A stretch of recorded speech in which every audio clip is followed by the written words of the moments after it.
Hey, hey, hey. Happy hump day, everybody. It is Wednesday night, January 24th, 2024. And here we are. Welcome back, guys. Great to see you tonight. Great to have you here. Tonight, guys, we have a wide open panel and discussion about whatever we want to talk about. A little bit of everything, a little bit of nothing. Who knows? But we're never going to know until we get this show on the road. So here we go. Here we go. Here we go.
What up, what up, what up, everybody? Good to see you tonight. Thank you for joining me.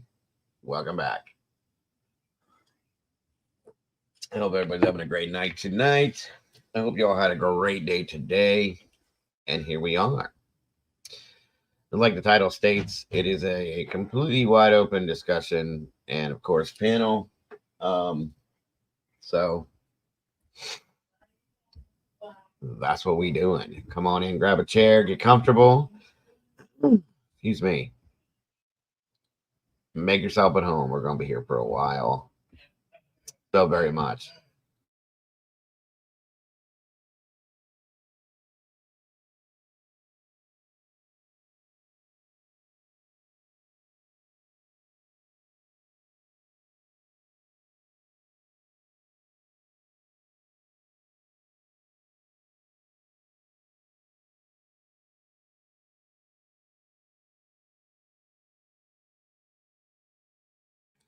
Grab a seat, grab your coffee, tea, whatever you may have there, whatever it may be. Come on in, have a conversation with me as we talk about whatever.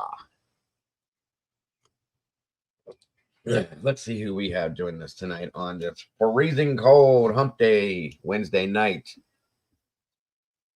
Let's see here, guys. And if you want, as always, I always love seeing where you guys are tuning in from. You can throw that in there as well. You don't have to, and you don't need to. It's just nice to see from time to time. Looks like Miss Zelda, thank you for joining me, as well as all of the rest of my amazing mods. Thank you for being here tonight. I appreciate you so very much. One Made Nut, Eddie's in the house. What's going on, brother? Good to see you. Cindy Curve, welcome back to you. Great to have you here. Ex-Con Stotts, AR Hayes, good to see you, sir. Jethro Troll, what's going on? Good to have you here. Good to see you. Hopefully, Miss Victoria, welcome back to you. Miss Lucille, good to see you tonight. Dreamer's in the house. Welcome back to you. Victoria. Carolyn Miller, always a pleasure to see you, dear. Space Junkie 69, same to you. Felicity J, always a happy to have you here. Let's see. Fireflies in the house. What's going on, dear? Good to see you. Good to have you here, Miss Brandy B. The OG's in the house. Good to see you, Brandy. Illuminati and Cletus in the house. What's going on, guys? Good to see you tonight. Miss Teresa, good to have you here. Good to see you. Ro, welcome to you. Good to see you. I think the other Teresa's here. Natalie B, always happy to see you. Thank you for joining us. Shelly in the house. Good to see you. Thank you for joining us tonight. Mr. Philip Hughes, always a pleasure to see you, sir. Hope you're doing well tonight. Hope you had a wonderful day today. Robin and Gizmo, welcome back to you. Great to see you tonight. Thank you for joining us. Lucia Olson, thank you for being here. BZ Music and Chat, good to see you. Thank you for joining us tonight. CL's in the house. Always a pleasure to see you, CL. Moonflower Lassa, thank you for joining us tonight. Thank you for being here. Oh, Tina B's back in the house tonight, too. Good to see you, Tina. Thank you for joining us. Let's see here. Fallon, always happy to have you here. Thank you for joining us tonight.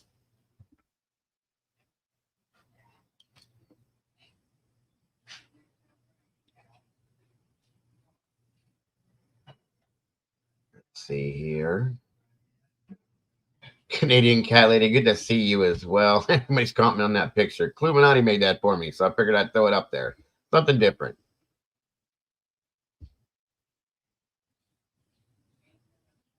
Absolutely, Elicity, no problems, dear.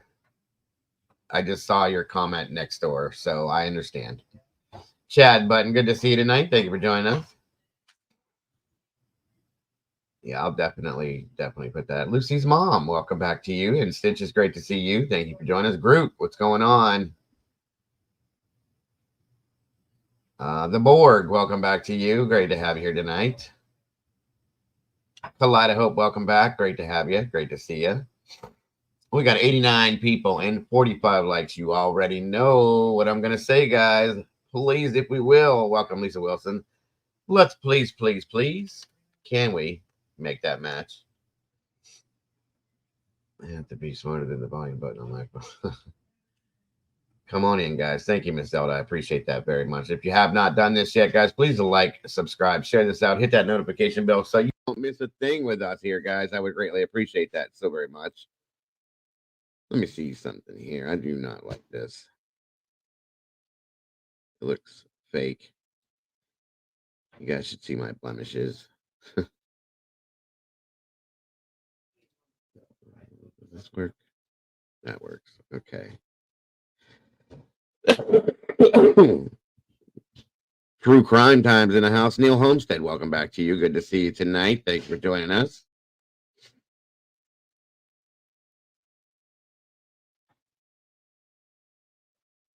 Come on in, everybody. Get comfortable if you will.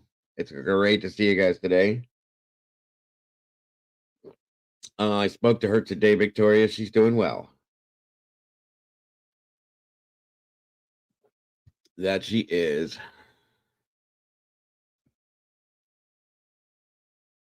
Yes. Illuminati is very good at what she does with her graphic art stuff. I love it. She even made one of me riding on what looks like it riding on a tractor. I guess it's just riding in the seat here with the steering wheel. It's kind of funny. With my Cleveland Browns hat on, I loved it. Taxi Slut 61, welcome back to you. Good to see you. Hope folks, welcome back, Val. Good to see you tonight. You guys are awesome. Lucille, good to see you tonight. Thank you, Felicity. I appreciate that very much. It's a desk chair. Yeah, that's what I kind of thought. With a steering wheel. I'm driving the desk. You get it? It reminded me of the Bobby Boucher from Waterboy.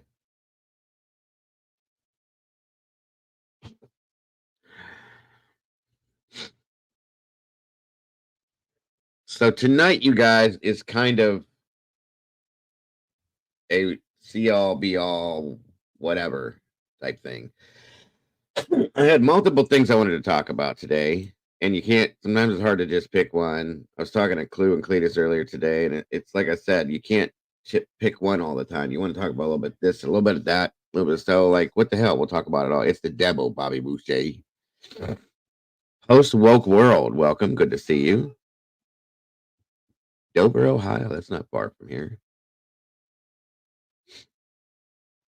Wildfires in the house. Welcome back to you. Good to see you tonight. 101 peeps. We got 54 likes. We're getting there. Come on now. We can do this. Sorry, folks.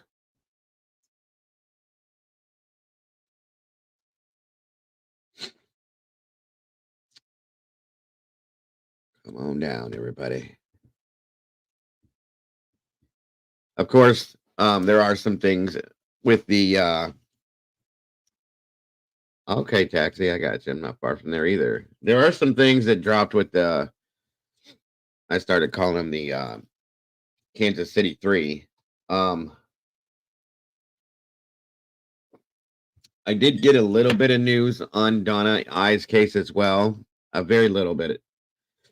It was expected that the autopsy should have been back by today. I don't know if it dropped yet. I haven't seen anything new. Excuse me. I was informed that some things have changed in the arrest portion of it. There's not any wholehearted clarification yet, but we can pull stuff up and look at it. There is no autopsy back. Salty just said on that yet. I've been holding on it. What's in my cup? That is coffee, Mr. Chad. Carrie Perchula, welcome. Good to see you.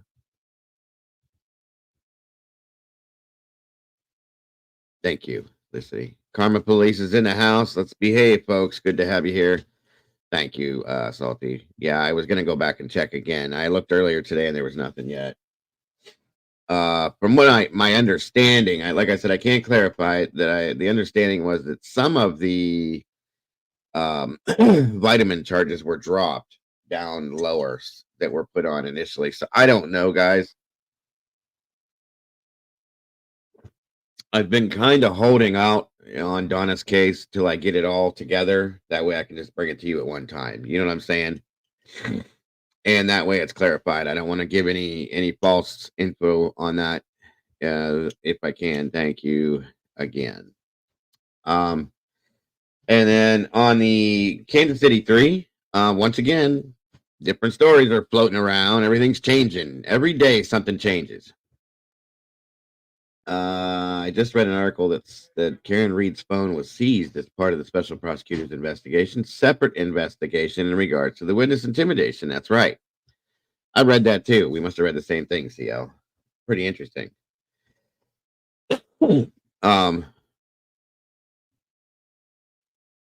Yeah, that's quite interesting, isn't it, CL?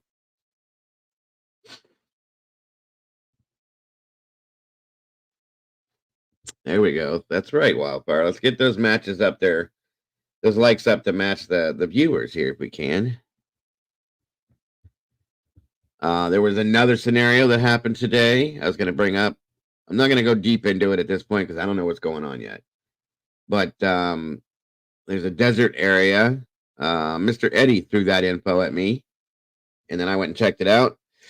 There's a desert area. I have it written down, the name of it. I'll bring it up to you guys in a minute, where they found 6 people deceased out in the middle of the desert, folks. 6 people. It started with 5. They made it 6. One of the vehicles has bullet holes all through it. So I was like, I don't know. That's interesting. Horrible, but interesting. There's a lot of thank you, AR. El Mirage, California. San Bernardino. El Mirage. Well, you guys are on top of this stuff. I thought that was pretty wild. And at the point in time that I saw it, there was no extra, there was nothing new on it yet. So I wasn't going to really bring anything to you guys until we had a little bit more on that one. Just give you a heads up on it. There has been? Aha. Well, we will look at that. We'll look at it then. Like I said, it started with 5, then it jumped to 6 people. El Mirage, San Bernardino, California. I can't say. That's a tongue twister for me. El Mirage, San Bernardino, California. There we go. They found 6 people deceased within 2 vehicles. I was wondering that myself, bro. I told that to Clue earlier. And with things like that, I'm not going to jump all the way inside something like that. You know what I mean? I'm not going to get real close to that. Let the law enforcement handle most of that, and then whatever news comes out of it, I'll bring it. Miss Evie Marie's been a member for 8 months. That's amazing. Thank you so very much. Being part of this community, Evie, we do appreciate you. I posted a piece on homicidal sleepwalking on Twitter. That's interesting, Carolyn.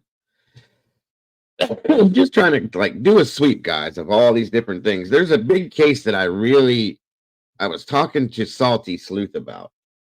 She said it to me. I had seen a little piece on it, and I really, really got into that case. Read a lot of it, but it's solved. It's a really interesting story, and I can't play a lot of it because it's all copywritten. But it's about a girl by the name of Lauren McCluskey. Wow. If you guys aren't familiar with that, you should look into it. We can talk about it. I just can't show you documentaries and stuff like that because they're all copywritten. But the story is very sad.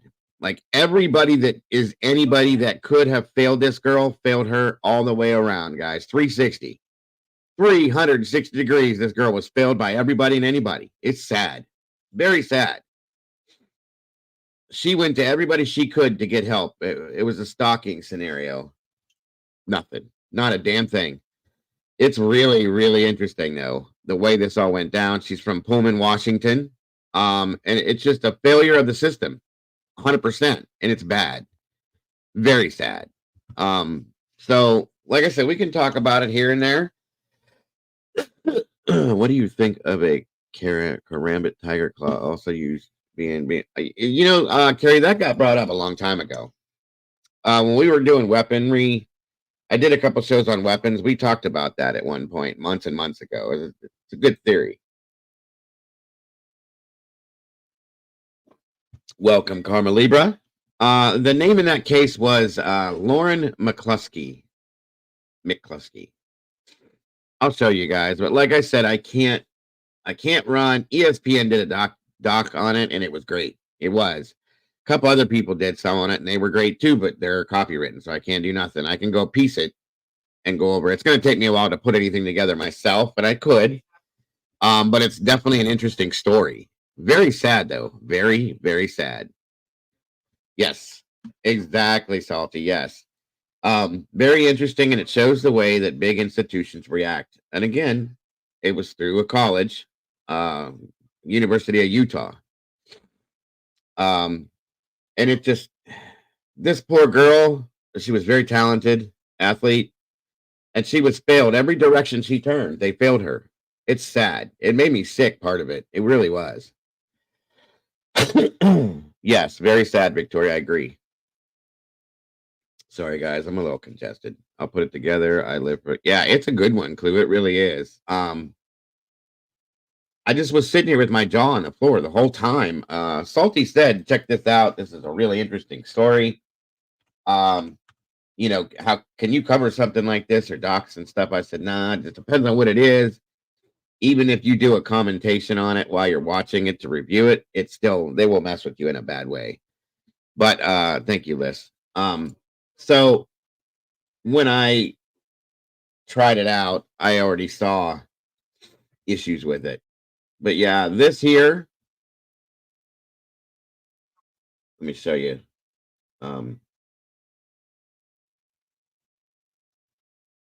Maybe there's some little things we could probably talk about with it here. And I'm telling you what, guys, it saddens me to see that these are the things where people say that there's things going on and here, and this is going on with that. This story, that it's there, guys. This one really, really saddened me.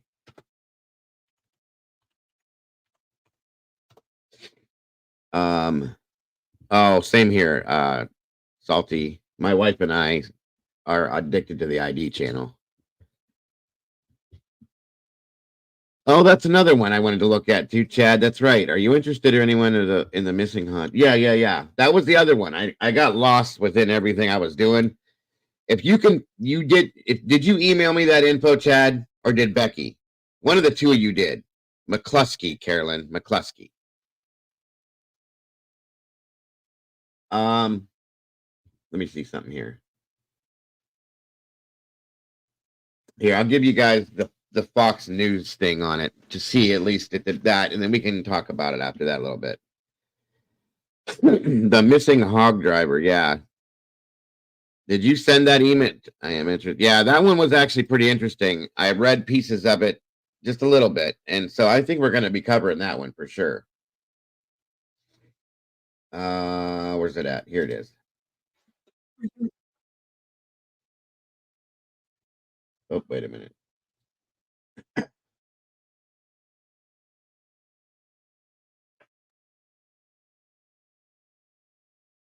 One second, guys.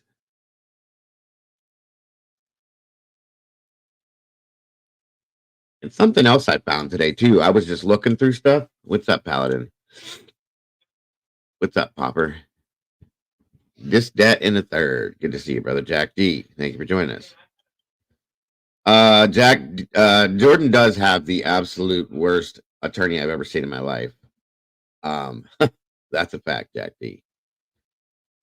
He's a truck driver. Yes. He was hauling pigs, hogs, whatever you want to call them. Oh, okay. Carolyn.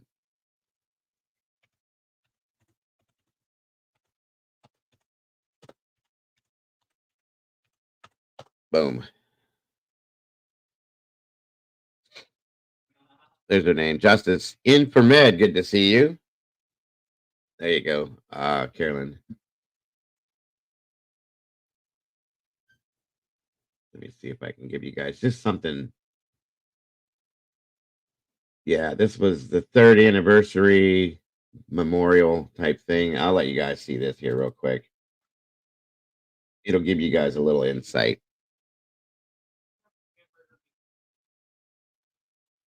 No problem, Carolyn. Hey, Popper. Good to see you, brother. Thank you for joining us today. Appreciate you. Yeah, this was an interesting scenario, folks. I can't get past. I can't get past how many people failed this poor girl.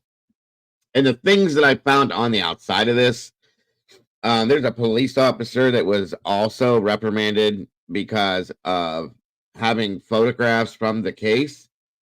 And it made a statement that they're improper photographs. I'll put it that way. Made a statement that, oh yeah, I can look at these whenever I want to now. What? It's disgusting. There's so much attached to this that's disgusting, you guys. It made me sick. It's very sad. One officer lost his job, an investigator lost his job. He got because of this, he got hired at another place. I mean, it's crazy. Yeah, she was stalked by a boyfriend and ex-boyfriend. Then she looks, yeah, that's it. She was stalked by a guy she met when she realized that she tried hard to get help and nobody would help her. Nobody.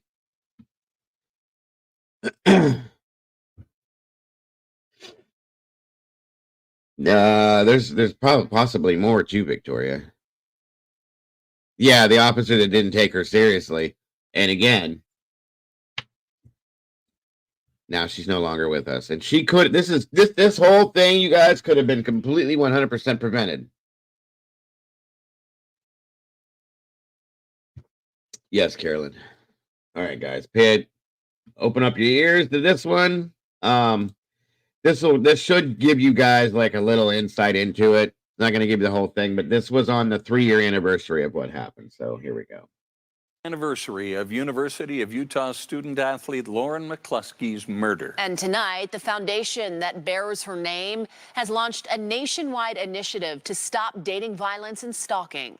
Fox 13's Haley Higgins spoke with Lauren's parents today. Purple Blue ribbons tied to a tree honoring 21-year-old Lauren McCluskey, the University of Utah student athlete, is remembered on a memorial walk organized by students on the track she loved. She was always very positive and she always saw the best in everyone. 3 years ago, McCluskey was murdered outside her dorm by a man she briefly dated. Melvin Rowland had lied to Lauren about his name, age, and being a convicted sex offender who spent more than a decade in prison. Investigations found campus police failed to properly respond to nearly 24 requests for help by Lauren, saying she was being stalked and extorted. We hope to change the culture so that and increase awareness of what a huge problem this is. On Friday, the Lauren McCluskey Foundation announced it will advocate nationally with a campaign on dating violence awareness.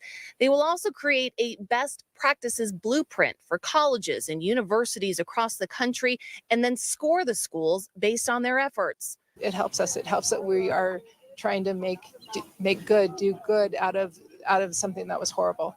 The foundation will expand Lauren's promise. So far, it's in 125 colleges and university. It states that I will listen and I will believe if someone is threatening you. It's something her parents say was very important because that did not happen to Lauren. Reporting in Salt Lake City, Haley Higgins, Fox 13 News, Utah. It didn't give you guys as much. There's another one.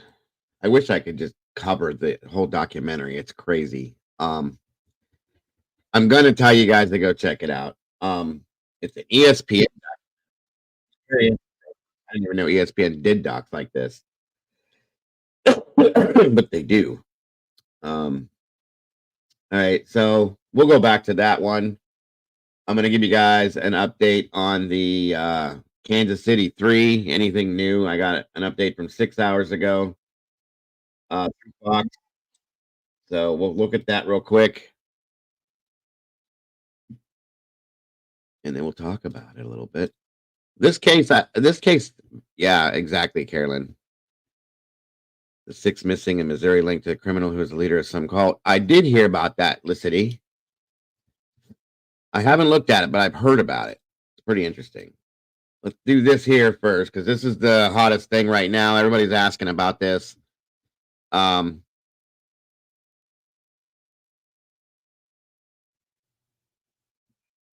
Let's see what the newest update on this is. It's probably a lot of the same, but we'll see.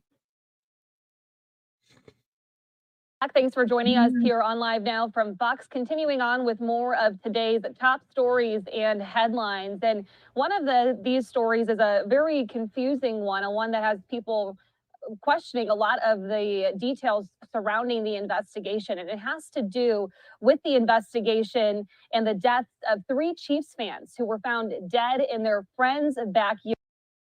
By the way, I reached out via Facebook to Kaylee Latier, which is the one that I believe broke into the home and found them, contacted police. I'm waiting to hear back from her to see if she'd be interested in having a conversation with us in regards to the truth on some of this. So we'll see how that goes. Hopefully something happens with that. Yard. For the very latest on this investigation, let's bring in Fox's CB Cotton, who joins us live right now. CB, thanks so much for being here. Walk us through what we know and what new details have now come to light. Hi, Lexi. Well, calls, text, Facebook messages, they all went unanswered for 2 days, according to loved ones who say they tried to track down Ricky Johnson, David Harrington, and Clayton McGeaney.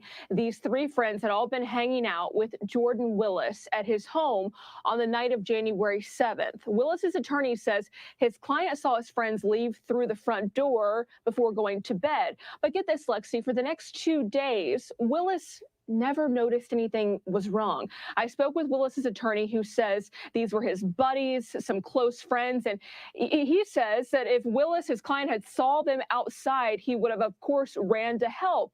However, this attorney tells me his client slept in most of the day on Monday and didn't leave the house on Tuesday either because he works from home. So the victim's loved ones and a 5th friend, though, a 5th friend who had been inside that home, that night, they've all said Willis and his attorney keep changing their story about what actually happened, and they're hoping to find more answers soon with the autopsy and toxicology results, which are still pending. Now, get this, Lexi, Willis has since moved out of the home. Police have not made any arrest, and Kansas City police officers tell me they don't suspect foul play. This case is tragic, and it has a lot of people really scratching their heads right now. Yeah, and hearing just those details there too, CB, it has me questioning a lot of the things with this, and I'm sure many viewers who are listening feel the same. So I want to ask you about that fifth friend that was there. Do we know anything more about that individual right now? So our Kansas City affiliate has done some really great reporting on this story. They followed it very, very closely. The reporter there spoke with that fifth man over the phone, and they also spoke with that fifth man's attorney. He's now lawyered up, I should say. And the attorney also echoing similar sentiments from the loved ones of the victims, that the story being shared by Willis out in the public eye is not how he remembers it. This fifth friend said through his attorney that when he left the house that night, he recalled all four men, that would be Jordan Willis, Ricky Johnson, David Harrington, and Clayton McGinney. This fifth friend says he recalls all four of them being awake, up, watching Jeopardy. So that's the latest detail or clue that we have learned from the attorney of this fifth man. In the autopsy results, when do you think we can expect to get that back to them? So Jordan Willis's attorney tells me he's been told about a 2-week time frame period. We have reached out to the company which provides autopsy results, conducts the autopsies for Kansas City Police Department, and we're still waiting to hear back. But what we've heard from Jordan Willis's attorney is that he's expecting to get those results in about 2 weeks. And he also says he thinks it's going to shed some light on what may have happened. Sure, and one last question for you, CB. The friend whose house this all happened at, he is moving out or has moved out, as you said there. Do we know why? I mean, the circumstances surrounding this are already strange enough. Absolutely, they are. So that friend is Jordan Willis, and his attorney told me yesterday in an interview that his client moved out because of all the scrutiny surrounding the circumstances. He says his client, he did nothing wrong that night. Went on to say that these three men were some of his closest friends, and had he known they were in danger, he would have tried to help. But he said he's just been thrust into the public eye because of this case. It's been overwhelming, and so he decided to pack up and leave. And I think there's a lot more to watch with this story. It's, again, a lot of unanswered questions. How this works, People want to know more. And it's obviously very tragic for the loved ones involved. We did speak with the loved one of one of the victims, the father of Ricky Johnson, one of the victims, and the father tells me that his son leaves behind 3 children, and they're just devastated. So this is really heartbreaking. It is. It's heartbreaking all around. All right, CB, thanks so much for that update. We'll continue to check in with you for the latest. We really appreciate you coming on today. So, as we know, this first started the first time we heard this. The one gentleman, the fifth guy, left. When he left, he said the guys were okay. They were playing dice. Then it came out that they were playing video games. Then it came out that they were watching Jeopardy. Now, I'm going to tell you something, guys. Maybe this does happen, okay? But anytime that I've ever gone to hang out with my buddies, just the guys, we don't watch Jeopardy. It's just odd to me. Maybe it's true, but it's odd. I'll just say it's odd. Let's see here. So my biggest thing with this is that I'm struggling to believe that Jordan Willis had no idea about this. I'm struggling with this bad. Okay. Now, I watched another creator show today on this, and it was thrown in there that there's a possibility of a couple other people possibly being there. Don't quote that, folks. Please don't quote that. It was just something that was stated today. Okay. And then, I saw something else here. Where did it go? Chicago picked this up. Fox 32 states that there was a death investigation underway in Kansas City, which that seems to have upgraded the statements on it. Let me see where the rest of this went. I had a few things. No. I'll show you guys here. 1 second.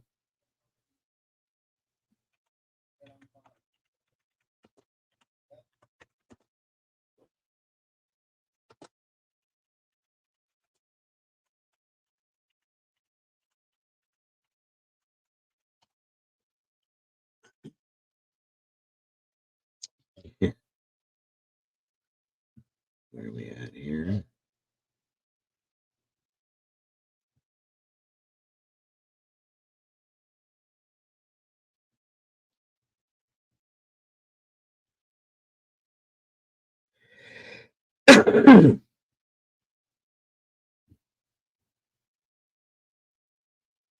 Okay. These articles were put out here. Excuse me. You want to know something I found today, you guys? It blew my mind.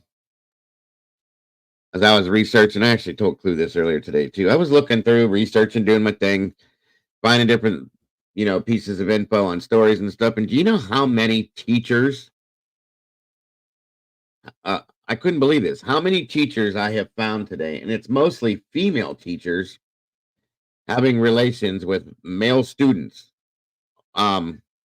There's like thousands of them, you guys. It's insane. One after another, after another, after another. Like, when did that become as much of a thing as it is? Because I swear when I was in school, it was nothing like that. It's insane how many of those I saw. I couldn't believe it. What is going on in our world? People go crazy. So the families of 3 men found dead in a friend's backyard after Chiefs game speak out and extremely devastating. Thank you again, listening.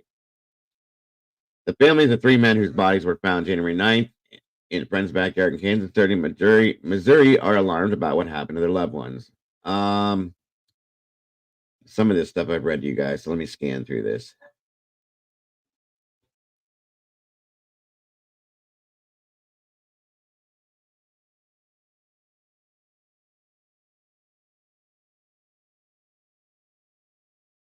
This is where it got new. The cause of death will be determined by the medical examiner, and that an investigation by them is underway. Kansas City police added. Alan McGeady, also one of Clayton's cousins, described the situation as strange. It just hasn't really set in, and I don't think it will, Alan told the outlet. I'm not looking for anyone's head or anything, but my cousin was frozen to the dirt for 2 days, he added. Gotten a lot of attention from everyone having questions, but not a lot of attention from anyone having any action. It does seem strange. In an interview with the Kansas City Star, Allen said his late cousin enjoyed motorcycling, traveling the country. He also told the newspaper that Clayton was turning his life around following issues with traffic violations and child support, saying he was on a good path and he cared about that. The GoFundMe that was established on behalf of Clayton's fiance was put in here. Let me see, the new stuff is in here. There was a point in here where there was a part stated that specific family members think that this gentleman did something to them and he put them outside. Okay. I can't remember the exact interview. I'm trying to find it. I think it's in this article that's why I pulled this up.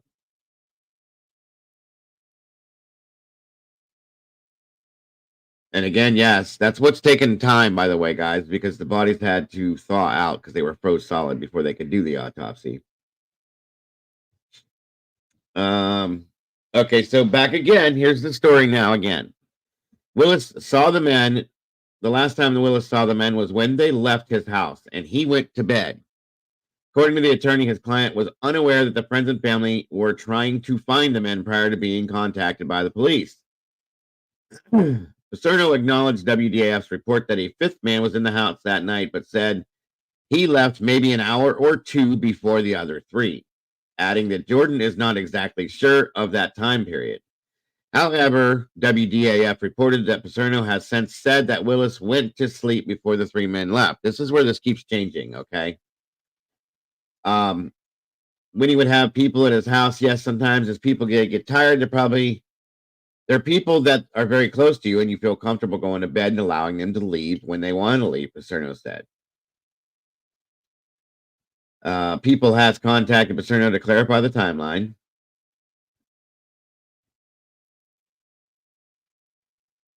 Let's see. There have been no arrests, of course, and no charges. Still waiting on the Emmys timeline. That's pretty much it. There hasn't been a whole lot of anything excitingly new on it, guys. So that's what I was looking for throughout the day today.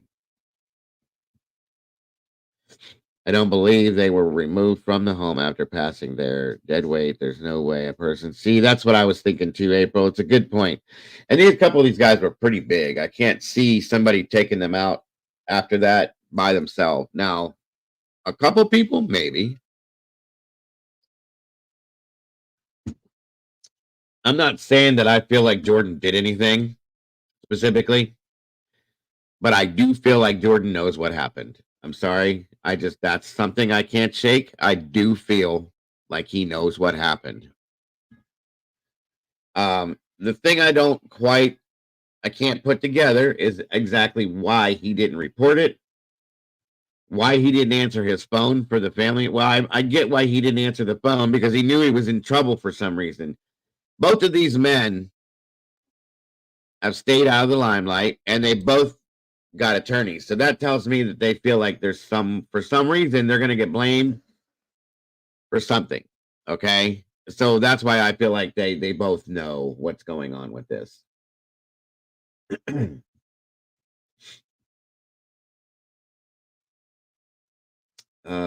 Let's see here.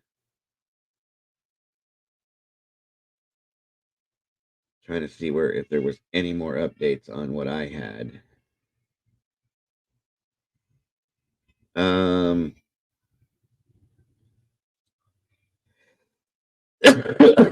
Sorry again.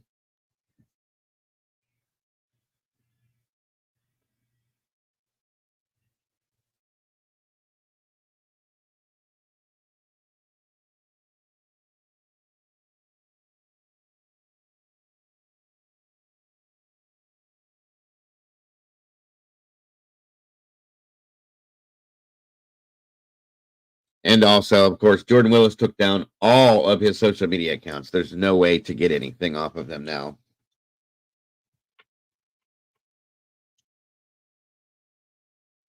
I think we watched that, Natalie. Yesterday, I think.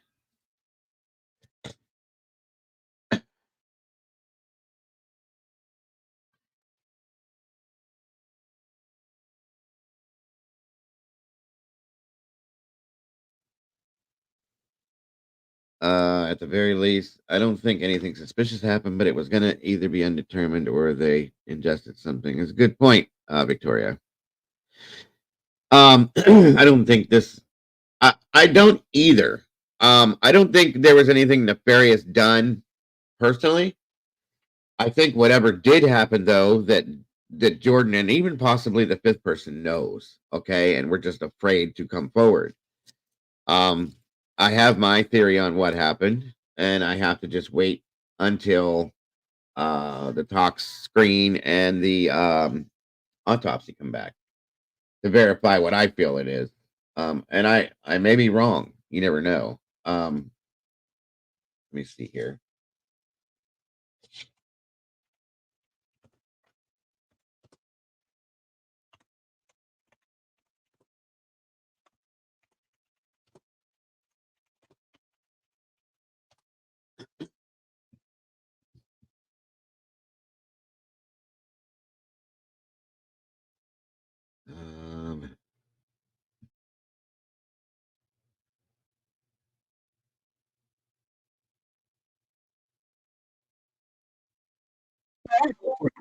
Okay, so this is Fox 4 now. I don't know if this is going to be much different. This is from just a couple hours ago too. So I'll let you guys check this out real quick too. If you haven't seen it already, if you have, my apologies. Hey Becky, good to see you. He did work from home. Listen, he was a chemist. He was working on the cure for HIV. You know that's awesome, and he worked from home. So that in itself, that's something. But at the same time, we still need to know what the heck happened To here. exclusive benefits. Plus, find resources for retirement planning and understanding Social Security benefits. So I signed up. Join today for just $12 for the first year with automatic renewal. I'm in the same boat as you. A second membership free. Plus, you'll receive AARP the magazine and this free gift. Call or go online today.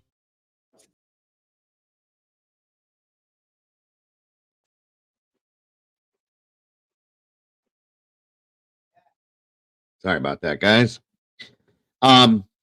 Yeah, I feel like a lot of people are questioning about their keys, their wallets, and this and that. We don't know that that's fact yet. Excuse me, but if it is, it's because, in my opinion, they weren't planning on staying outside.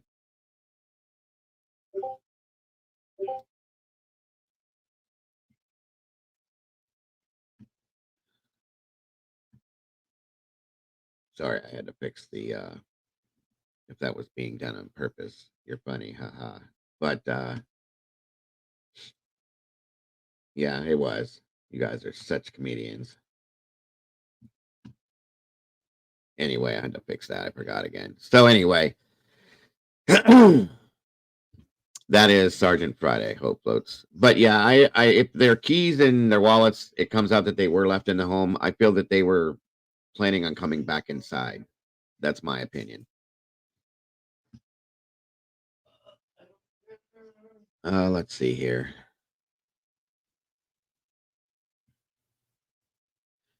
Yeah, I heard about that too, with the little girl saying that daddy needs a coat and stuff like that. If that's true, that's really sad. One of them was found sitting in a chair, slumped as if he was sleeping. That I did read in one of the articles. But the fifth guy was okay, obviously, because he's talking. Welcome, Ms. Lily.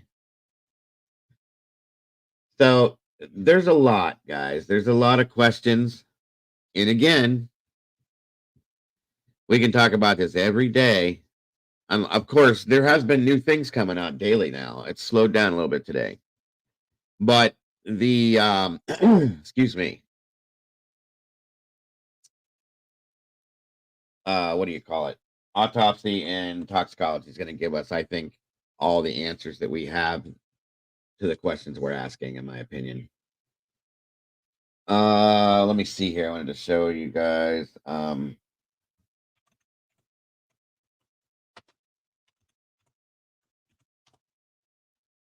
Bianca, welcome. Good to see you. Sony, good to have you here. Thank you for joining us. Terry Martin, always a pleasure.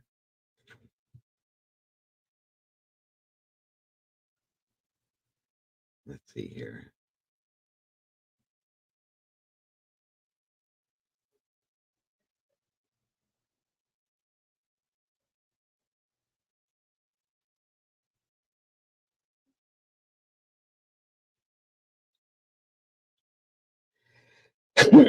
Excuse me again. One moment, guys.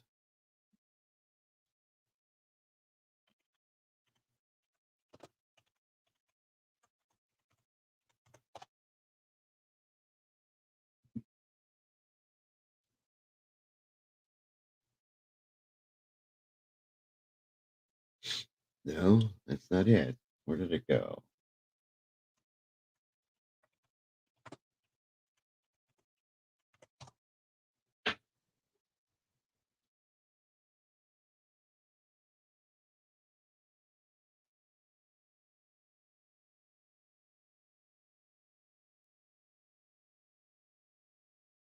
Okay.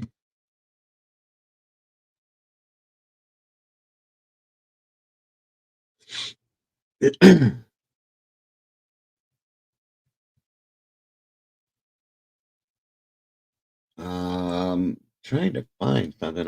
I must have been taken down. That's wild. Where did they? Let's see. Let me check my notes. Gotta be in the notes.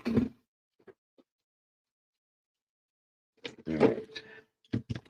So.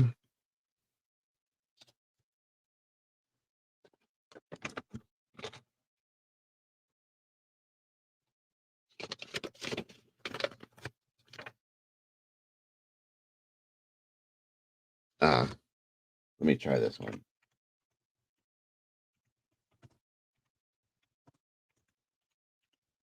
Okay.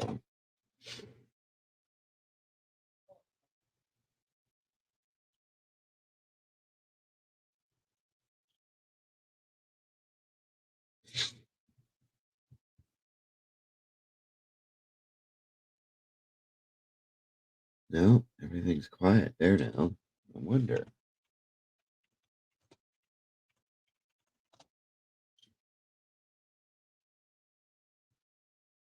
Not it.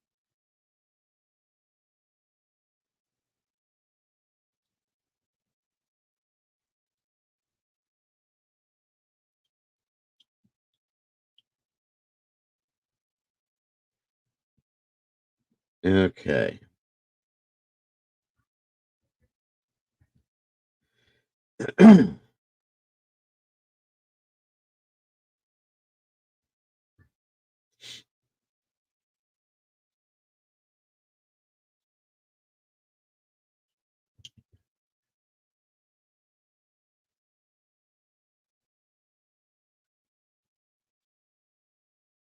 So there's a Facebook, couple Facebook groups that were put up.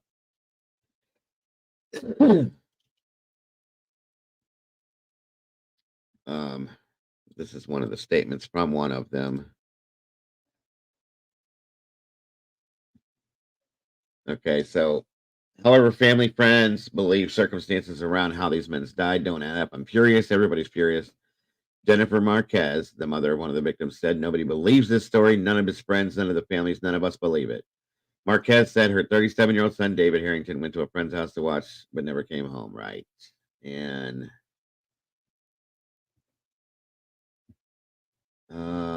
this is Lindsay Ray Baldwin.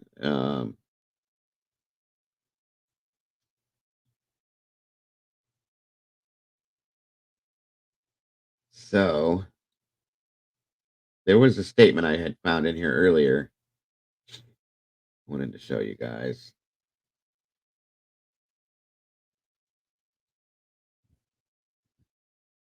This man, Jordan Willis, was inside his home alive while my friends were deceased in his yard for Lord knows how long.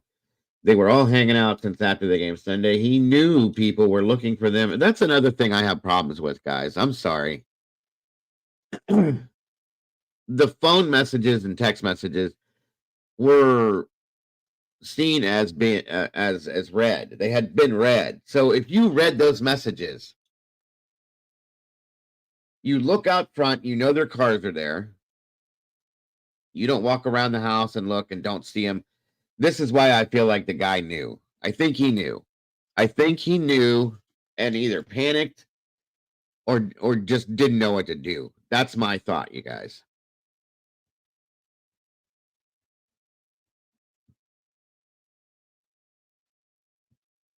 What are we talking about, guys? Did I miss something over here?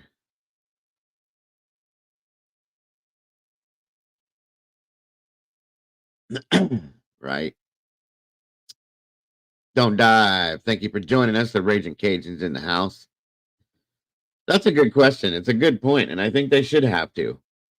If they maybe they're waiting on toxicology to come back, and then they'll do something like that. You know what I mean? Welcome, Tomboy. Good to see you tonight. Heard Jordan is checked into rehab because of his alcoholism. Yeah. Welcome, Deborah Lynn. Welcome. I hope that went well. Pickle, good to see you. That's my thought right there. I think he panicked and played dumb until police showed up, and then he had no choice. I could be reaching, but that's what my thought is on this. Well, either way, Sarge, I don't know. I have a weird feeling on this one as far as that's concerned. Let's see here. Of course, there's the backyard. There is Jordan himself and what he's working on.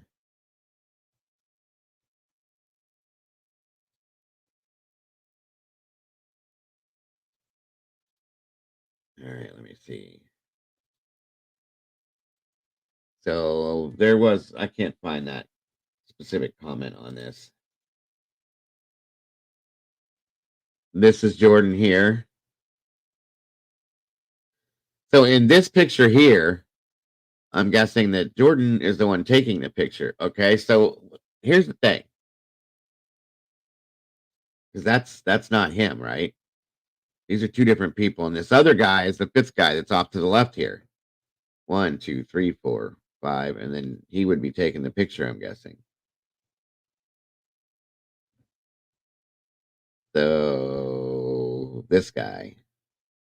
I don't know. Oh, what did Nancy have to say about this? Oh, excuse me. Everybody wants to see the Chiefs win. So 4 diehard fans get together and they watch the game. So how do 3 of them end up dead on the porch in the backyard? Focus on porch, right outside the door. You can see it. How do 3 of the friends end up dead? And the 4th friend claims he was, quote, asleep. For 2 days, he was just asleep. giving him For 2 what's out days, there. he never Lou, went I know. outside and saw the dead body. You guys, I agree with Canadian here. I can't find a motive as to what Jordan would what he would get out of doing anything specifically. I'm not saying it didn't happen. I'm not. I just don't feel like he purposely, nefariously did anything. Is all I'm saying.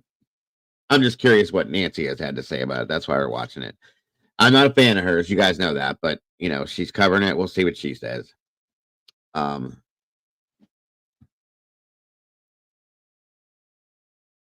Yeah, I gotcha.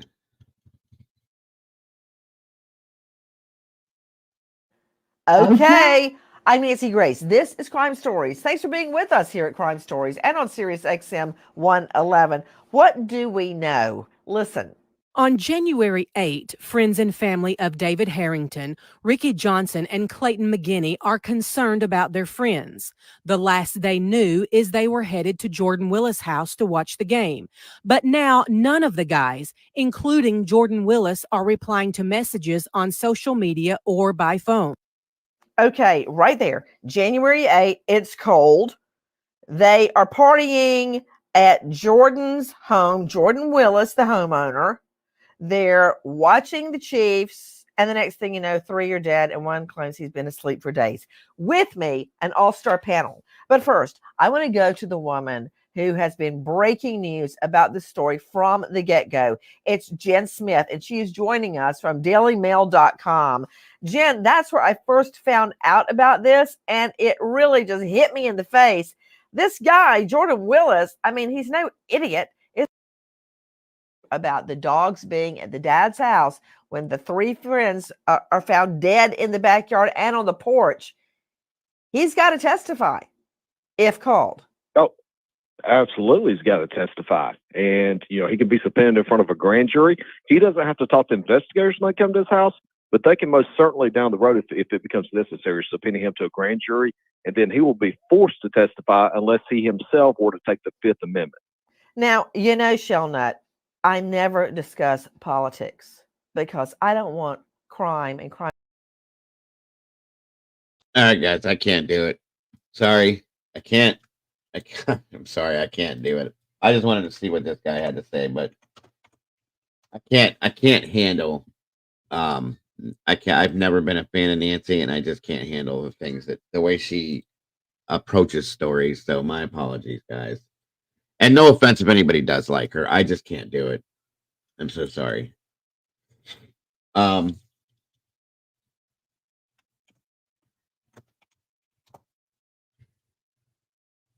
So, Natalie B., question for you. You said the one on the left is Alex Lee, the fifth friend. Where did you get his name from, Natalie?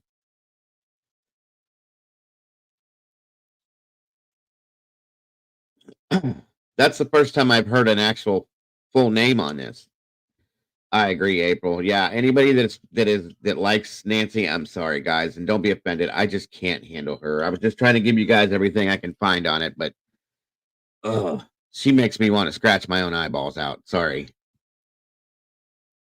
So where did you get that info at, Natalie, about the name there? I agree with you on that one, Clue. Ah, okay. T-Rev got it. Alex Lee. Okay. The group picture photo. The group. Ah, that's smart. Very smart. How did I not see that myself? Interesting. So Alex Lee.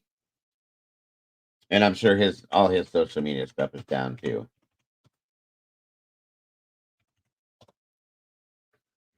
Pascal covered it too. Gotcha.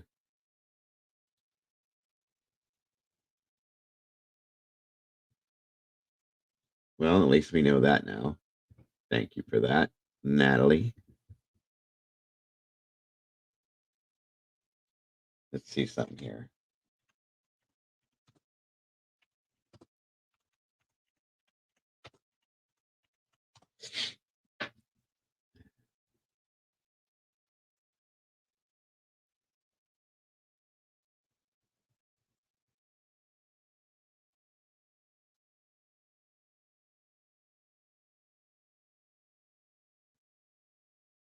Yeah, the other gentleman moved from his home this past weekend. I think it was last weekend.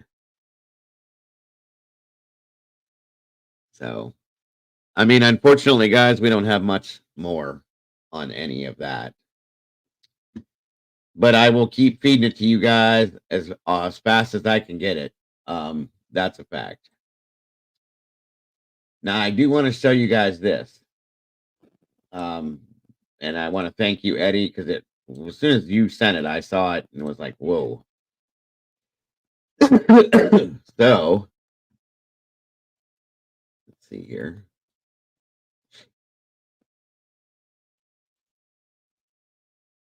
One second.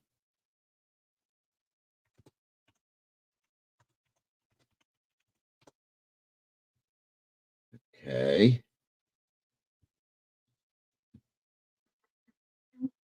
All right, let's go with this. Alex has a relative in law enforcement, also came from T-Rev. Oh, okay. T-Rev got some info. That's good stuff. Alabama doing state execution tomorrow for inmate and gas mask. I'm going to read that today. I have not. Alex is the one that said today. Yeah, that's what I thought. CL as well. So,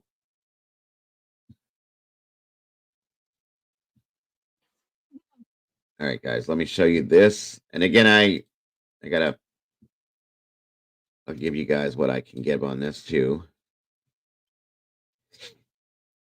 All right. This is that other scenario I was talking about. Sheriff's deputies made a grim discovery last night. The 6 bodies were found near El Mirage. That's where we find Inland Empire Bureau Chief Rob McMillan. He joins us live with the latest. Rob, what have you learned? Well, detectives have been out here since late last night trying to figure out what happened. Now, this is a dirt road here in the middle of the desert between Adelanto and El Mirage. All we know for sure about what happened out here is that 6 people are dead. This dirt road near El Mirage now blocked off with crime tape. The sheriff's homicide team trying to solve a mystery. The call coming in to San Bernardino County Sheriff's Dispatch around 8:15 last night, not to report a crime, The caller simply asking for a welfare check. To the call. That's when, in pitch black conditions, responders made the horrifying discovery: 5 bodies found alongside 2 vehicles on the dirt road. By the time the sun came up, investigators had discovered another body. As the investigation continued early this morning, a 6th decedent was located at the scene. So we have a total of 6 at this point. They have not confirmed whether the bodies were those of men or women, nor their approximate ages. They also aren't saying anything about how they died, although one of the vehicles is riddled with bullet holes. We have not confirmed any cause or manner of death or any gunshot wounds or anything other than anything like that. It's going to be heartbreaking no matter what the situation is, what they discover out there as far as the circumstances surrounding it. So our investigators will continue to do their best to wrap this up quickly and get all the information possible to bring justice to those folks out there. Now let's take a live look from overhead. These images coming in from Air 7 HD, and you get a pretty good idea of how expansive this crime scene is. That blue vehicle there, that's the one riddled with bullet holes. And then that part of the image that we're pixelating, we're doing that because those are 3 bodies. We believe those are the bodies that were charred. Apparently someone perhaps trying to conceal some evidence here by setting those bodies on fire. Again, detectives say they're going to be out here for quite some time. We believe the coroner just rolled up to the scene about 10 minutes ago. And one other thing, quite often when you have something like this, bodies discovered in the middle of the desert, one would surmise that perhaps the crime happened elsewhere and the bodies were simply dumped out This here. is from 7 hours ago, by the way. That that's the case, because Sheriff's Department says they are focusing their entire investigation, at least at this point, on what's going on out here. At this point, there does not appear to be a second crime scene. Hello, I'm Mark Brown. Get more great ABC. So that's the initial surprise scenario that I found earlier. Thank you again, Eddie, for lighting that up for me. I'm trying to find. Okay, I got an update as of 19 minutes ago on this one. Hold on. Here we go. Well, Jack D. Here we go. Gruesome discovery in San Bernardino County. 6 people found dead on a dirt road. This happened in El Mirage, just west of Adelanto near Highway 395. That is about 35 miles from Lancaster. NBC4's Christian Cazares joins us live from the sheriff's station. Christian. That's right. We are waiting for an update on those 6 bodies that were found in the desert. We were told that I feel like I want to agree with that too, anytime between tonight and tomorrow morning. But for one family that we spoke to today, they say they are eager to learn if their missing loved one is among the victims. An emotional day for one Adelanto family as they wait for detectives to finish their work. From up above and from the ground. Detectives with the San Bernardino County Sheriff's Department are trying to piece together what happened in the desert after 6 bodies were found. At 8:16 p.m. last night, January 23rd, deputies were requested to respond to a remote area. Accompanied us to the call. After sunrise, we got a better view of what investigators were looking at: an SUV and minivan near 6 bodies and dozens of evidence markers. As you can imagine, with 6 decedents at the scene, it's going to take quite a bit of time for them to gather all of that information. So far, the Sheriff's Department tells us they are only focusing on this location of Highway 395 near Mountain Shadow Road. But as new information develops, no, Carolyn, he's being a smart ass. The rural area from up above. Typically, all of those things, a lot of times what will happen is... Now, here's the thing. That's a good point you're making, CL. Understand this, you guys. This is out in the middle of nowhere, right? Somebody called in a welfare check to that area. There's no houses there. It's just out in the desert. And somebody called in a welfare check to the police to this area. So why? Somebody knew something is what I'm thinking, okay? So that's kind of that was interesting to hear that. They will take an investigator up into the helicopter so that they can do aerial photographs, that sort of thing, and get a lay for the land. As the investigation continues, detectives hope to learn more about the 6 people, their names, age, and how they got here. It's going to be heartbreaking no matter what the situation is, what they discover out there as far as the circumstances surrounding it. So our investigators will continue to do their best to wrap this up quickly and get all the information possible to bring justice to those folks out there.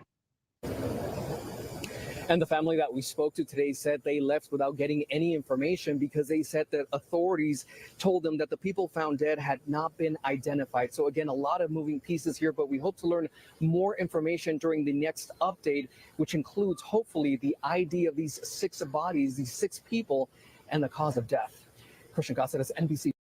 There is no absolute on the cause of death at this point, but they did make reference to the fact that one of the vehicles was completely riddled with bullet holes, and then that some of the bodies looked to be charred. So it looks as if maybe they were shot first, and then they tried to hide it by lighting one of the vehicles or the people on fire, possibly. It's definitely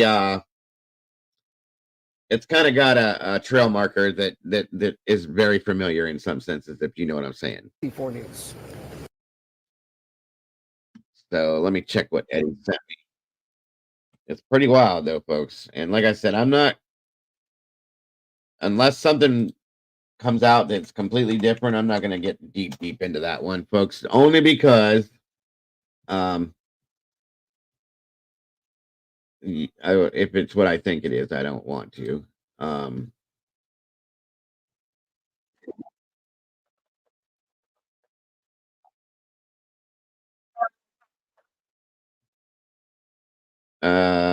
Okay, so this just dropped 15 minutes. Let me see here. It might be the same, but let me double check it anyway. Thank you again, Eddie. Look at all these markers, guys. These are all, I'm going to guess, that's why I was saying that earlier. With all these evidence markers, that would say bullets to me. Okay. But Good morning, everybody. My name is Mara Rodriguez. It's MARARODRIGUEZ. I'm the Public Information Officer for the San Bernardino County Sheriff's Department. So let me start off by letting you know that all information that I'm going to give you right now is preliminary. As you can imagine, the investigation is going to continue for several hours. So this information is subject to change. sorry, guys. This is the presser. That's why it interrupted like this, just so you guys know. Once the investigation is complete. So at 8:16 p.m. last night, January 23rd, off of Highway 395 in El Mirage, the decedents. Upon arriving, we located multiple decedents at the scene, and investigators with our Specialized Investigation Division responded to assume the investigation. As the investigation continued, early this morning, a 6th decedent was located at the scene, so we have a total of 6 at this point. We've confirmed that, we have not confirmed the sex or the age of any of the decedents at this point, so that information will come out as we continue the investigation, as well as the cause and manner of death, so I'm not able to confirm that at this time. So just so you know, the process will look something like this. Obviously, we've got investigators out there. The crime scene will be considered for all evidence. We'll collect that. Our coroner's investigators will do their part in the investigation as far as the decedents are concerned. And then as soon as we have that information, we'll make sure that we put that out to you. You can look for a press release to accompany this. It will most likely be later this evening or tomorrow sometime. Unfortunately, I don't have an exact estimate on that for you. So I can take a couple of questions. Go ahead.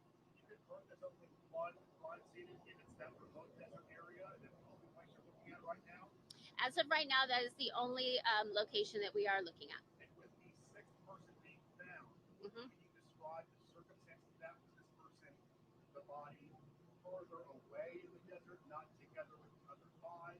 I do not have that information right now. I don't know. Mhm. Yeah, we're not releasing that information at this time. Mhm. Okay. I agree, Deborah. I don't know. That information will come as they further investigate. We haven't been. I agree with both of you on that one. Draw in clue, 100%.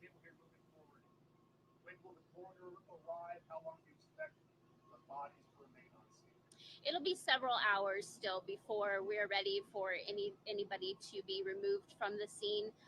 The coroner investigators will be called upon once they're ready for that. So as you can imagine, with 6 decedents at the scene, it's going to take quite a bit of time for them to gather all of that information. They're not releasing any of the names of the victims or any identification.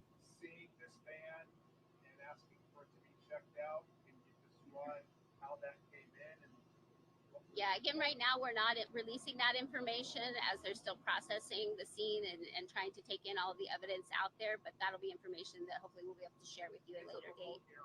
Correct. No problem, Lucia. Lucia, sorry. Yeah, we don't know at this point yet.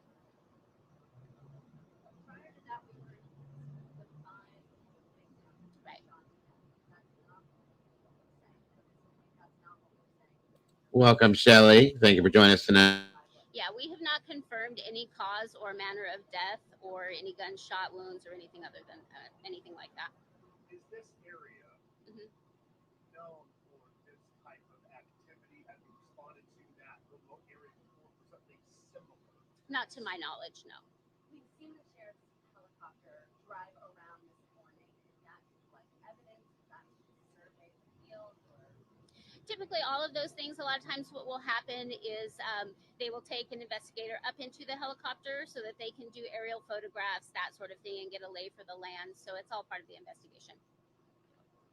Anything else? Can you speak on behalf of the sheriff's department the severity of what you're dealing with here? Clearly 6 lives. I mean, for somebody, this is heartbroken families that are going to be getting this. Absolutely. I mean, it's going to be heartbreaking no matter what the situation is, what they discover out there as far as the circumstances surrounding it.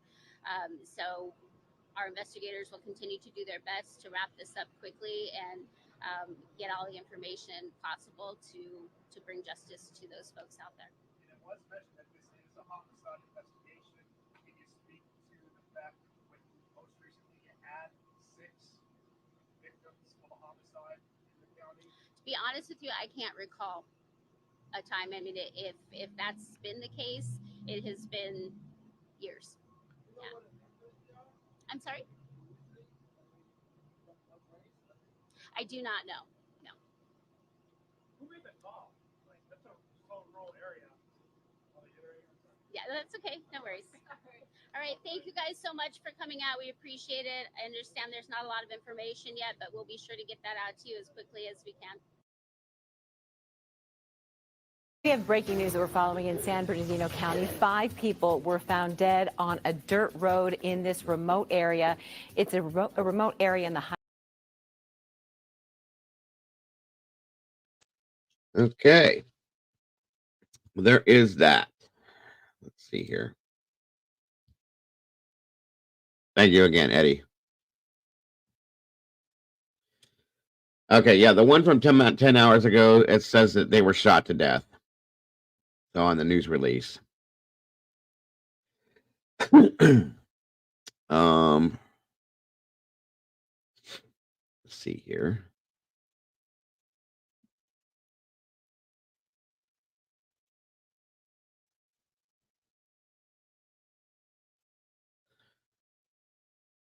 It is 6. It was 6. Initially started with 5. They found a 6th one.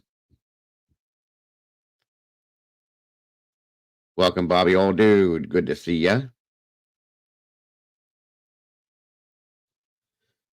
Possibly somebody 4-wheeling or dirt biking came across the scene and did not want involved. So that's a good point, Bobby.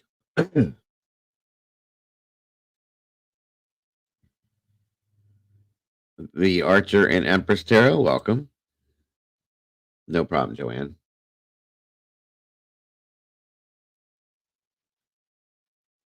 All right, let me see here, guys. So,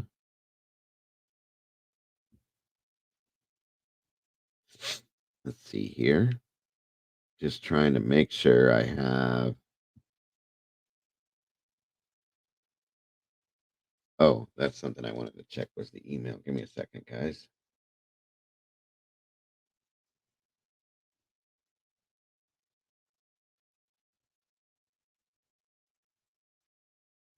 One moment.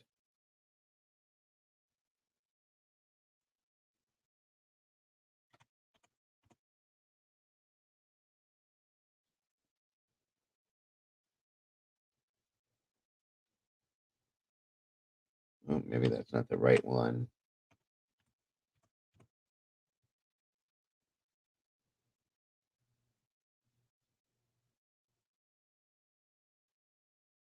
Okay, now this is the other one that I told you guys I wanted to kind of take a look at. Let's see here. All right, guys. This is the one that I got last week. I got the intro to this.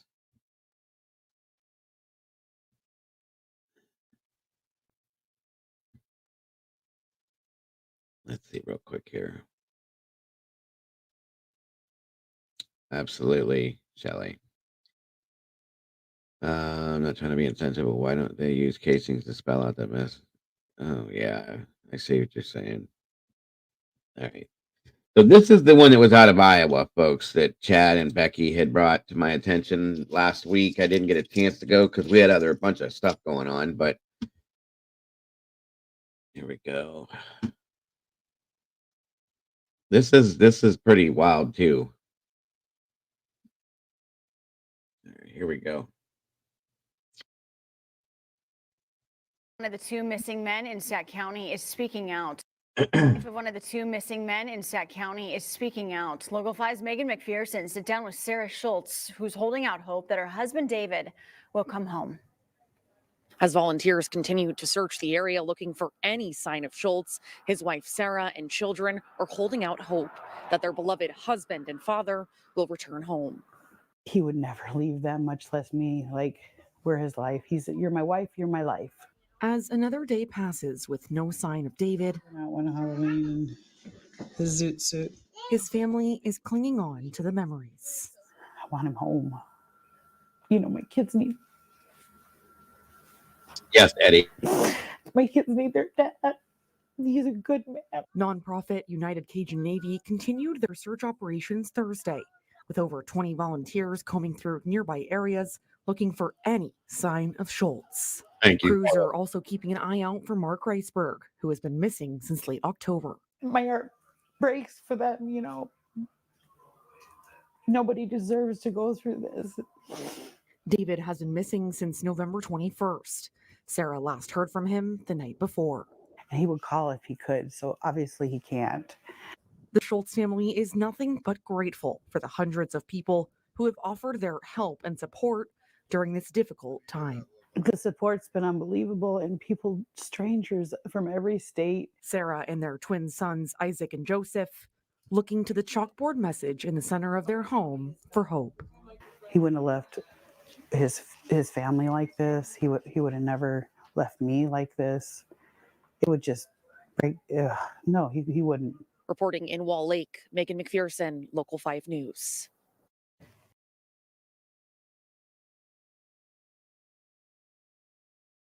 All right. That is the news broadcast initial one. And here we go. It's been nearly 3 weeks since 53-year-old Wall Lake man David Schultz was reported missing. Let's break down what we know about the timeline leading up to his disappearance.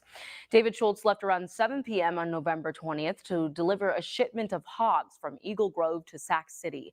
Workers at the Eagle Grove hog confinement say Schultz showed up late to his pickup and was the last truck loaded that night. He left the confinement around 10:50 p.m. The load never made it to its final destination, and his abandoned semi-truck carrying the pigs was discovered around 3 p.m. on November 21st near I-90th Street and Union Avenue. His cell phone and wallet were found in the park semi.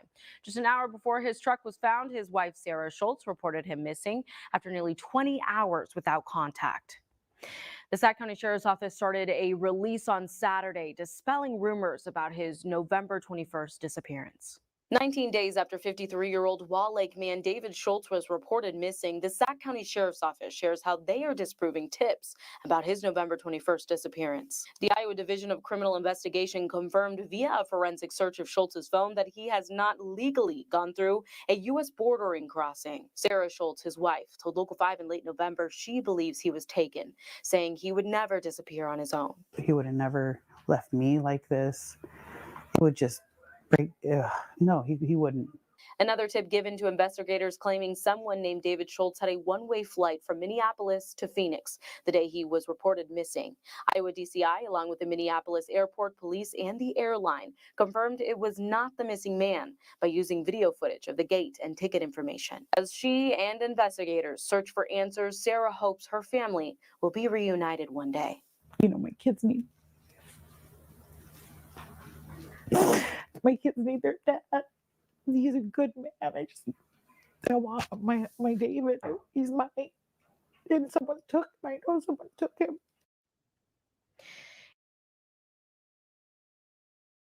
A Sac County man missed Thanksgiving with his family this year. Now they're hoping for answers before Christmas. Today marks 1 month since anyone has seen or heard from David Schultz. Despite searches spanning over 100,000 acres, there's been little trace of him found since November 21st. KCCI's Elisa Gomez gives us the timeline as family members, volunteers, and investigators try to find David. Volunteers have searched more than 100,000 acres. Several law enforcement agencies are on the case, and David Schultz is nowhere to be found. Sac County Sheriff Ken McClure told KCCI earlier this month there are still many unanswered questions. We're hoping that somebody with some information comes forward and tells us what they know. Clearly, somebody knows something, and we're just hoping to get some more leads. The sheriff's office constructed a timeline with key information in the search. Here's what we know. David Schultz left his home in Wall Lake around 7 p.m. on November 20th.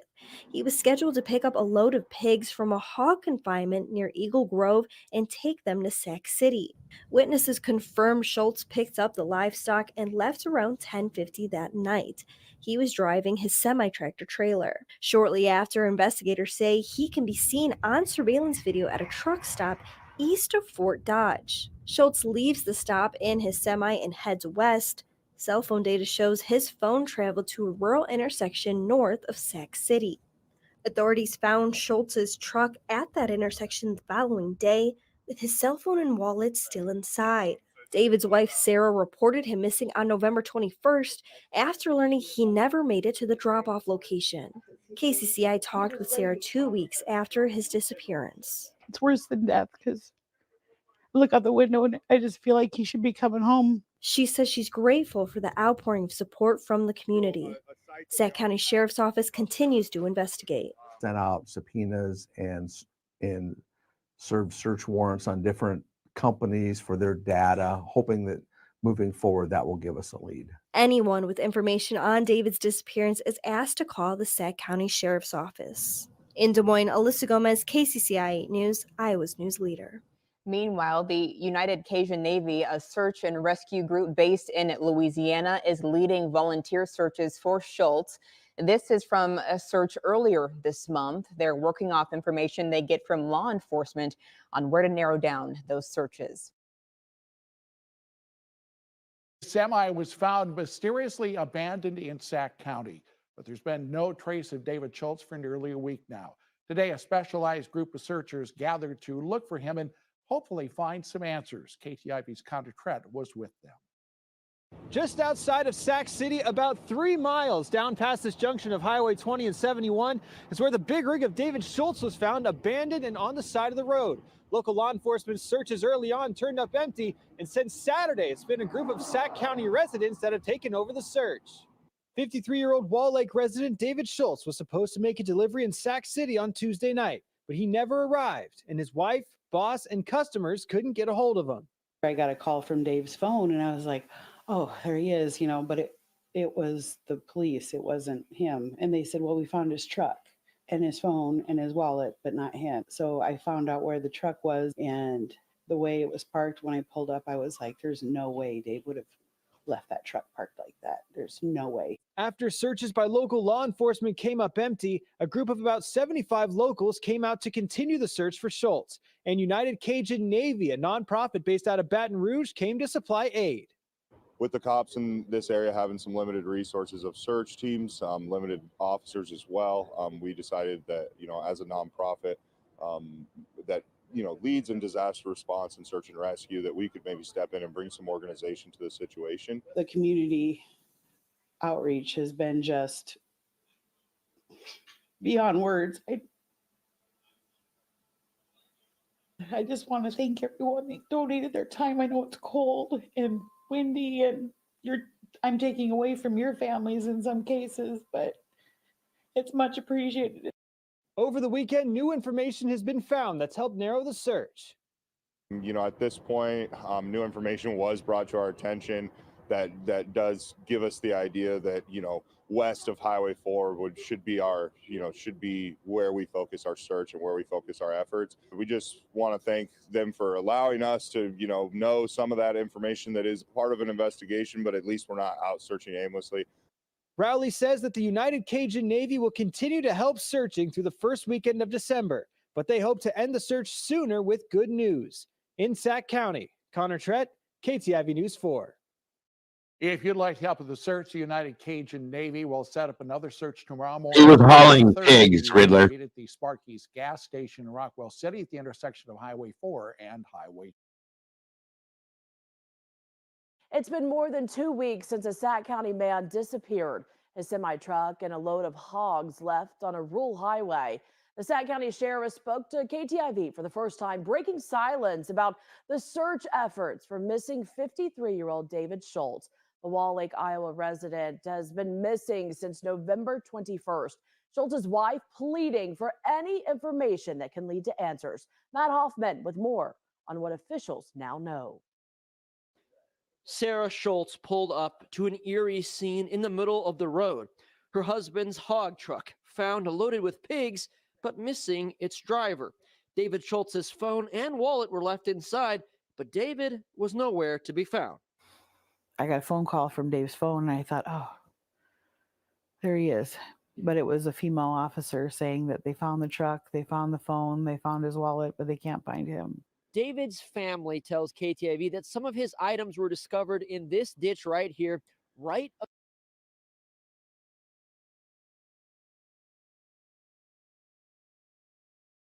pigs. Okay, seeing this right here, this is how and where they found his truck, you guys. Somebody snatched him out of that truck. For whatever reason, whether somebody pulled him over, ran him off the road, stopped him, like pulled over in front and stopped him, somebody took him out of that truck and took off with him, in my opinion. They found the truck somewhere west of Highway 4, I do believe, and it was sitting, it had its full load and everything. See how that's sitting there, folks? There's no way a truck driver would leave this sit in the middle of a back road like this, okay? So, just saying, that's my thought immediately, that somebody took him out of this truck.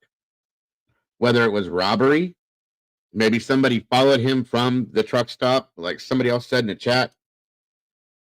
And there's another truck driver missing too. Or he just willingly, Clue says, or he willingly left, but he's a ton of guys, so either's possible. I'm just saying that's a thought, guys, right off the get. But missing its driver. David Schultz's phone and wallet were left inside, but David was nowhere to be found. I got a phone call from Dave's phone, and I thought, oh, there he is.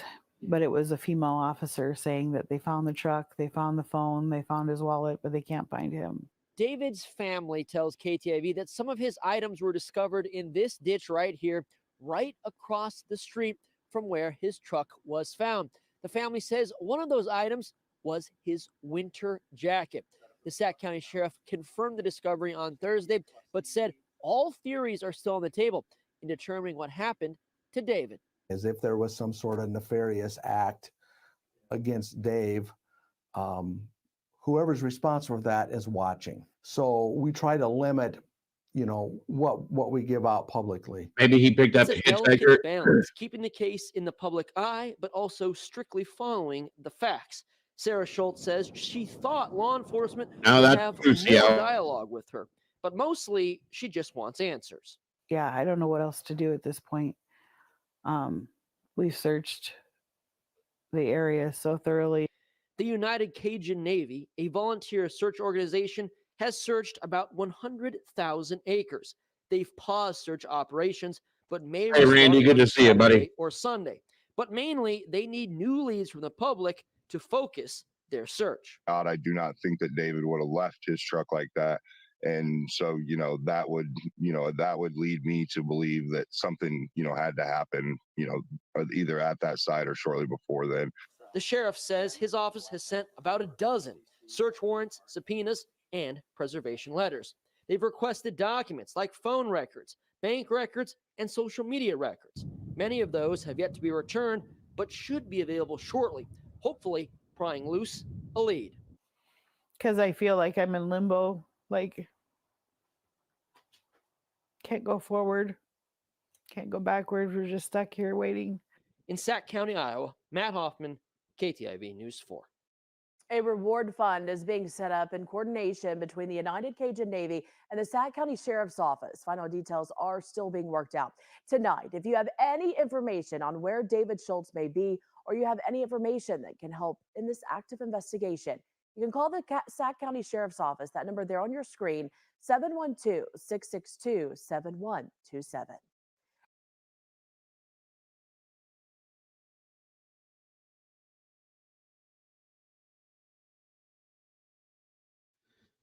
And I can't see any. This is sad, you guys. This really bugs me.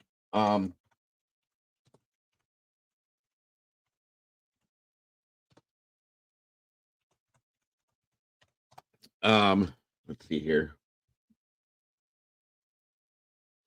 I do not see the latest update on this for me is a month ago. Let me see here, guys. Give me a second to pull something else.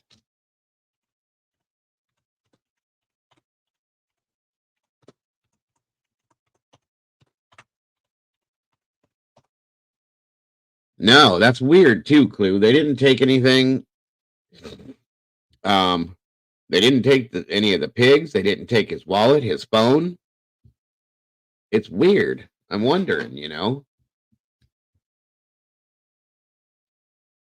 Let me see here.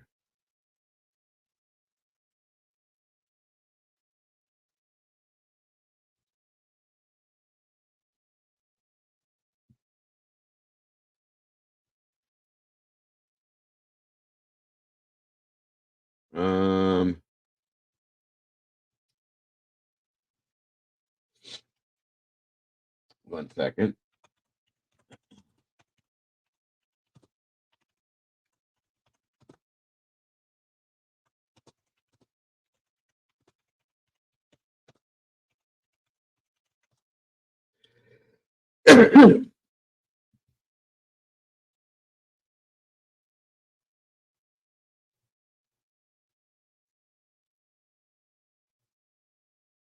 There's another one too, and I seen it last month, and I can't find it again.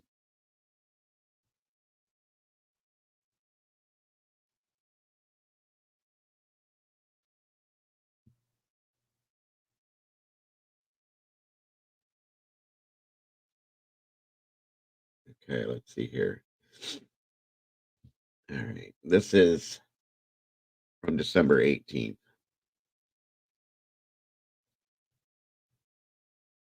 Yeah, I agree. Don't die.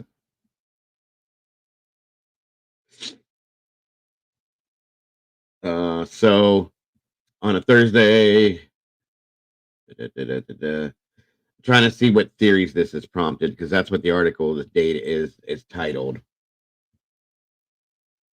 Parked in the middle of the road, northbound lane of the county road, and North 14. Sorry, I had that wrong. I said 4. Where it intersects with D15, northeastern Sac County. The trailer rents is loaded with pigs, but David was nowhere to be found.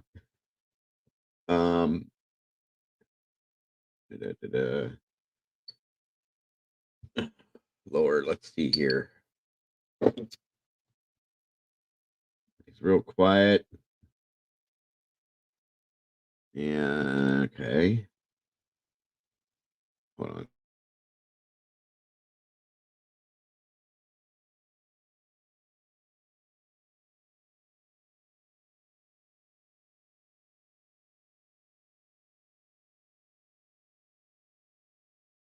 All right. The theories they posted true crime forums, social media have run the gamut from medical episode to a cartel related kidnapping. While some think he was unalived, others surmise he simply walked away from his life. Colin Gearstoff, who lives in Denison and had been a truck driver since 1994, said there's a lot of people talking about it. There's just a lot of things that that just don't quite line up right now with the whole deal. Gearstorff said standing outside Casey's on the outskirts of Early, he had a slice of pizza in one hand and a disposable coffee in the other. Not far from where the regional grain truck he drives was parked. Gearstorff, who knows the man David rents his trailer from, said he thinks local truckers' wives are more rattled about the case than the drivers are. The baffling circumstances surrounding David's disappearance have only continued to fuel wild speculation. Initially, Sac County Sheriff's Office revealed little about its investigation. In a Facebook post dated November 22nd, the day after David's truck was found, the Sheriff's Office asked property owners in the northeastern portion of Sac County to check their land and outbuildings for anything out of the ordinary. Then, nearly a week after he went missing, the Woodbury County Sheriff's Office issued a statement dispelling any connection between his disappearance and information circulating on social media about a November 27th traffic stop near Highway 20. A 31-year-old North Sioux City man who was reportedly driving recklessly near Moonville was arrested for possession of cocaine and felon in possession of firearm. There is no evidence or indication that this traffic stop had any connection to the missing driver referred to in the post. The suspect's nationality has nothing to do with the case, and all suspects are presumed innocent until proven guilty in a court of law, the statement said. On December 9th, McClure released a detailed account of the hours before David disappeared. He noted that David was not the same David Schultz who had taken that flight, as we learned. So, yeah, I know, Draw. Gone boy. It's the same thing. It's weird. If you know what this reminds me of is the other case we're looking at, Chelsea Grimm. Poof, she's gone. This guy's gone. Same thing. I mean, it's crazy. So, okay, guys, I said we were going to do this too, and I should have done it sooner. Sorry, but there's a link for anybody who wants to jump up here with me and talk about this stuff we've talked about tonight. I want to hear everybody's thoughts, opinions, theories, whatever, guys. One voice is better than or more. I was getting ready to say something and it won't come out of my mouth. Multiple voices is better than one. Sorry. Anyway, so let's see here. According to McClure, a Sac County Secondary Roads employee called in David's truck at 3:04 p.m. on the 21st of November. So he left the day before this and picked up his load 10 o'clock that night on November 20th. Okay. I think it was 10. Hold on. 10:50. Yeah, he picked up his load the night before. 10:50. Welcome, Edward. How are you, my friend? I'm good. How are you? Wonderful. Thank you for joining me tonight, sir. Just a housekeeping item. There is a little bit of misunderstanding in the Kansas City. Okay.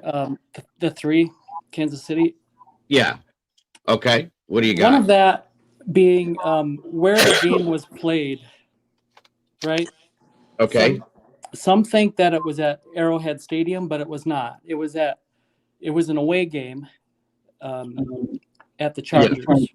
Okay. Right.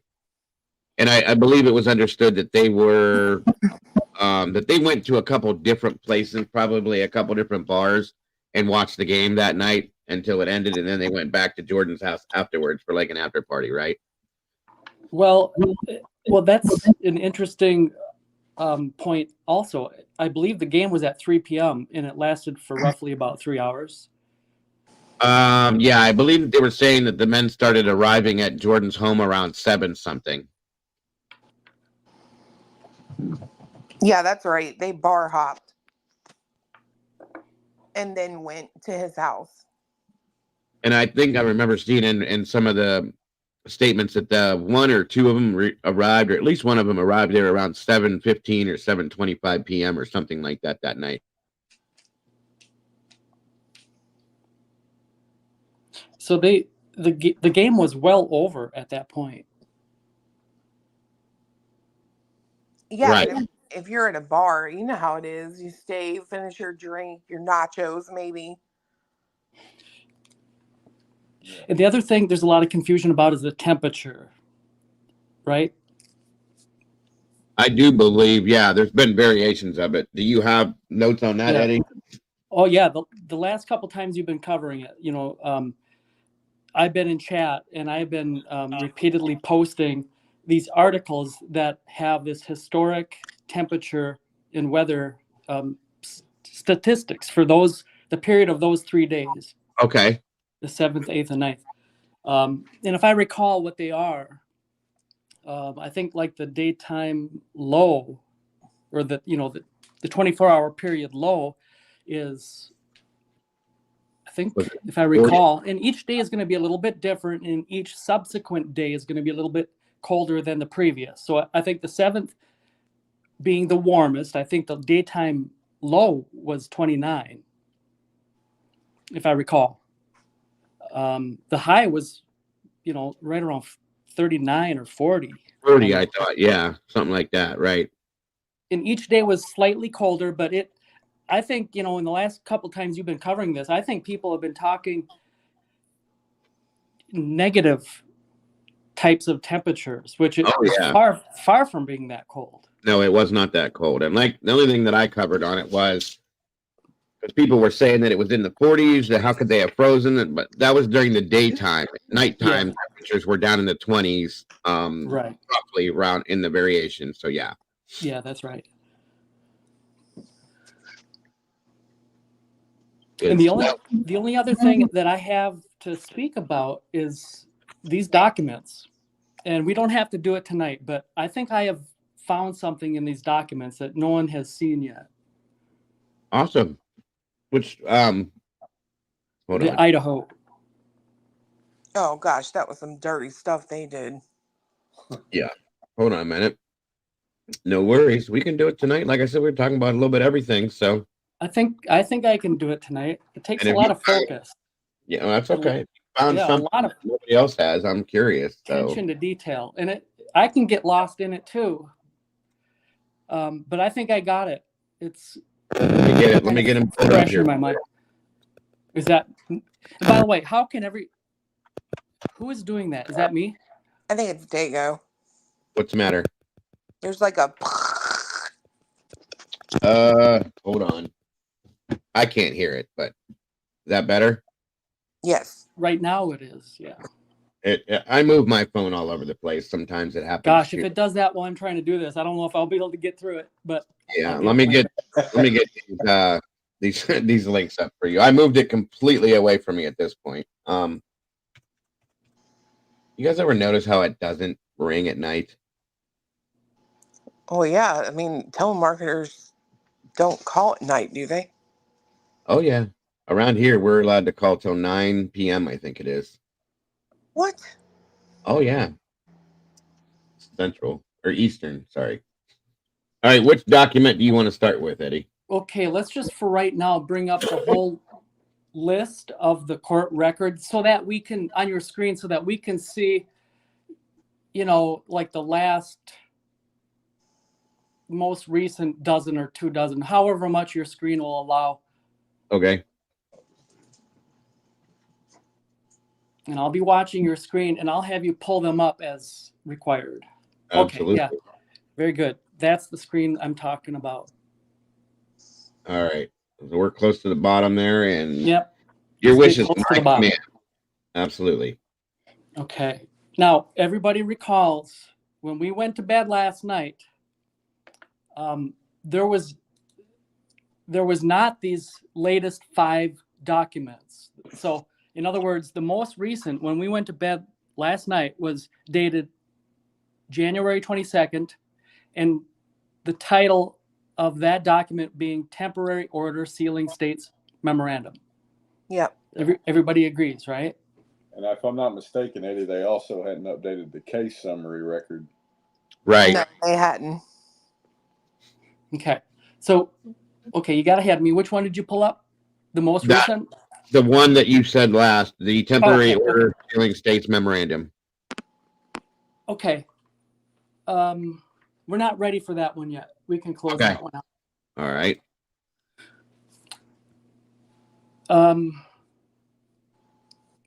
Because there's 2 items that I've discovered, and let's cover the most recent 5 first, okay? All right. So All right, you want me to start from the top? yeah, Or go? let me decide which one we should pull up right now. Okay. Gotcha. Okay, let's do it this way. Scroll back into the court record to the 28th of December. All right.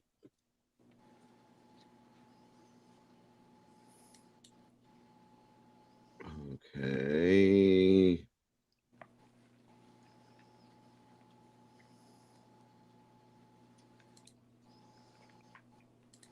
And we want the one that is called Order Setting Hearings on Defendant's Motion to Reconsider or for Permission to Appeal. You got it on screen, brother. Okay. Okay. So in that one, it reads,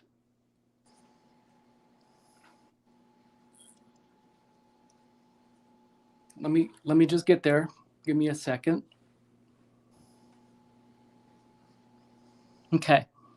Pretty much where it says, number 1, a hearing on defendant's motion to reconsider orders denying motions to dismiss. Okay. So if we scroll down, he's setting a date and time, right? January 6th, beginning at 11 a.m. The court will hear argument pertaining to the sealed order denying motions to dismiss indictment. This hearing will be sealed and closed to the public, right? Yep. Yes, sir. Everyone, say again. I said, yes, sir. Okay. So let's close that out. Everyone agrees that is talking about the court hearing upcoming, and it's going to be closed. Right. For those particular arguments, right? Right. Okay. So now let's open the very most recent document, January 23rd, order setting sealed hearing on defendant's motion.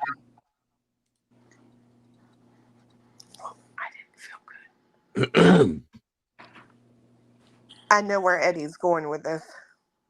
I'm starting to get a little inkling, I think, too, but I'm gonna let him do it. Here we go. Okay. Now it's going to read the same thing. I'm pretty sure, and I've covered it a couple times, so I'm not in the wrong, but it's almost word for word. The words aren't exact, like copy and paste, but they're all really there. close. Really close, yeah. Yeah, they're really close. And anyone who's that curious can go examine that yourself, but I'm pretty sure it's the same. Okay, it's talking about it'll be closed.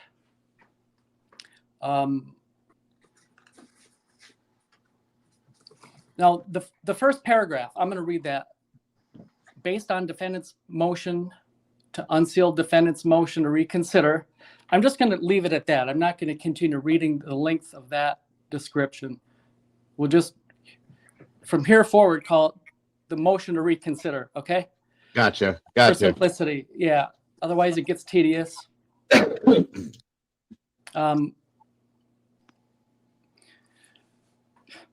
And that was filed on January 12th, 2024. And the state request for a closed hearing on said motion filed January 19th. Okay? Gotcha. January 19th. Now, let's close this document and pull up January 19th. And there's a couple of them in there. Let me see if I can figure out which one it is. I only see one. It's a request for a closed hearing. No, there's Oh, no, wait. It's up here. Okay, they moved them around. Motion to seal state's memorandum, objection to defendant's motion to unseal, and request for closed hearing. Oh, wait. Let me check myself. Give me a second to pull my thoughts. Take your time. That's weird. Why did they mix this around? It is the okay, yeah. I gathered it. It's back with me here. No problem. Okay, so remember, we went to bed, and then when we woke up, there was 5 new documents. So it's out of order. It's going to be, it is January 19th, but it is one of the most recent 5 documents that is dated January 19th. So counting back from the most recent document that we have, go back, I think 5, and you'll see it's January 19th, request for a closed hearing. Okay, you find that? Yes, sir. Open that. We did not have that yesterday. No, we didn't. You're right. Okay, so I'm going to read this one. It's short. Comes now, the state of Idaho, by and through the Latah prosecuting attorney, and respectfully requests that the court schedule a hearing on the defendant's motion to unseal the defendant's motion to reconsider, filed herein on January 12th, based on communications with counsel and the court. So he's talking there about the defense, right? Counsel. Right. This is based on communications with counsel and the court. The state understands that the court and counsel are available for such a hearing on Tuesday, January 23rd. That was yesterday. They had a secret hearing, if I am not mistaken, yesterday at 4:30 p.m. And that is, and as a result of those, as a result of that hearing at 4:30 p.m., see, they had their argument. They talked about this is the outcome. Wow. They had, if I'm not mistaken, I'm almost 100% sure that there was a hearing yesterday, and we are just hearing about it right now as I speak. Right. And they debated. They each made their points, and this is the result of it. Did anybody check the website or the YouTube channel to see if anything was on there? They did I think somebody said that they tested his YouTube to make sure it was working. Yeah. But that's all I know. Now, because this is a short document, I'll just go ahead and read through the rest of it. Go ahead. Because the court and the state have a legal obligation and responsibility found both in statute and applicable court rule to protect the integrity and secrecy of the grand jury proceedings, the state respectfully requests that the hearing on the defendant's said motion be closed so the parties can fully address the merits of their respective arguments related to the grand jury for the record. So he's saying here, the state requests that the hearing of the said motion be closed. He's talking about yesterday's hearing. Right. It was a secret. Yeah, it was yesterday's hearing. So let's close this document out. And once again, open the most recent document dated January 23rd, the order setting sealed hearing.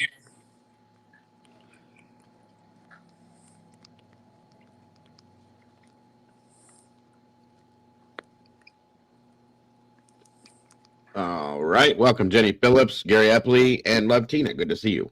There you go, buddy. And this is just to push home the point of what I'm thinking here. We are not going to be hearing arguments. We are not going to, on Friday, we are not going to hear the arguments about, is she going to be able to unseal or not? That has already happened, and it has already been decided. And we can read it right here on this paragraph, starting with, 1 with the parentheses. Beginning, a sealed hearing on defendant's motion to unseal defendant's motion to reconsider will be heard on January 26, 2024 at 11 a.m. That's the same time is what it was already decided. When we opened that document on December 28th, remember? Yep. It's the same time, 11 a.m. And Pacific what they're time. going to be discussing is the same topic. We are not going to be hearing anything because it has already been decided. That argument is already settled. The argument of can she unseal it? I believe. You guys. So the two hearings that we have coming Friday, one's closed, one's open. What do you think those are going to be? What we already know, and to know that again, it's just the same document as December 28th. And I'll pull that up.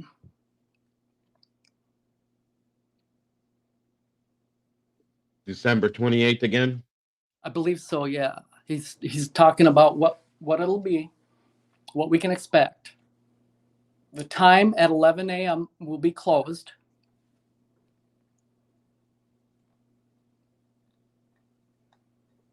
Then on page 2,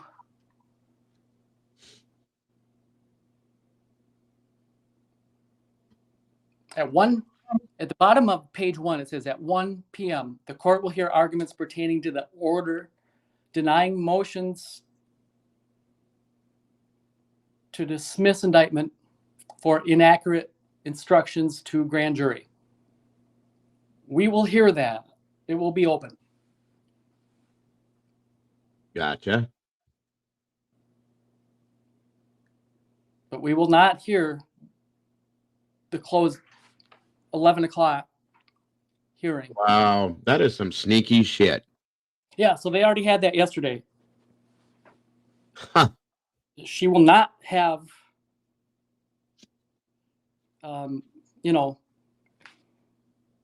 her argument motion to unseal, that's been decided. Wow. Okay. Does everybody understand? Oh, yeah, absolutely, bud. Okay. Now, there's one more thing that I caught, if anyone's interested. Oh, after seeing this, yeah, wholeheartedly. Okay. Let's Let me take this one down. yeah, we can take that one down, and let's go for, let me find it first.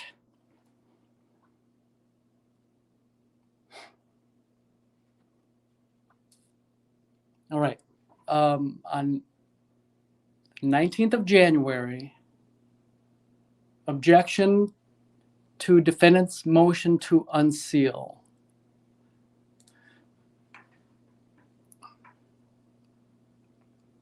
Let's see. Do I want to start with this one?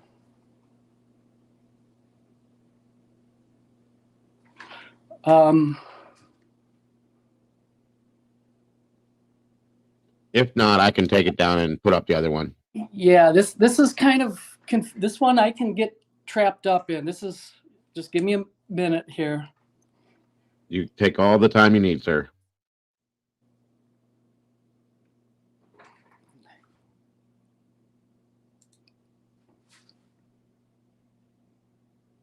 Okay. It is on the 19th, but it is called the Motion to Seal States Memorandum in support of its objection to defendant's motion to seal.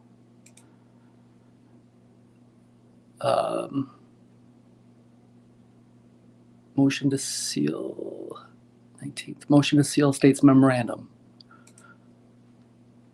Yeah, okay.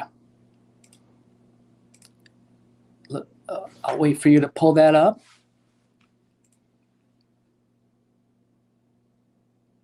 There you go.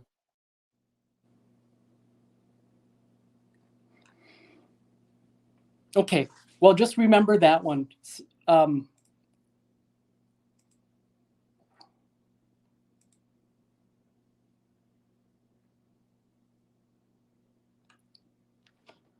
Okay, yep, just remember that one so we don't get confused, but I had it right the first time. It's better if it'll make more sense if I have you pull the other one, which is also on the 19th, but it is the objection to defendant's motion to unseal. Let's do that one first. It's better that way.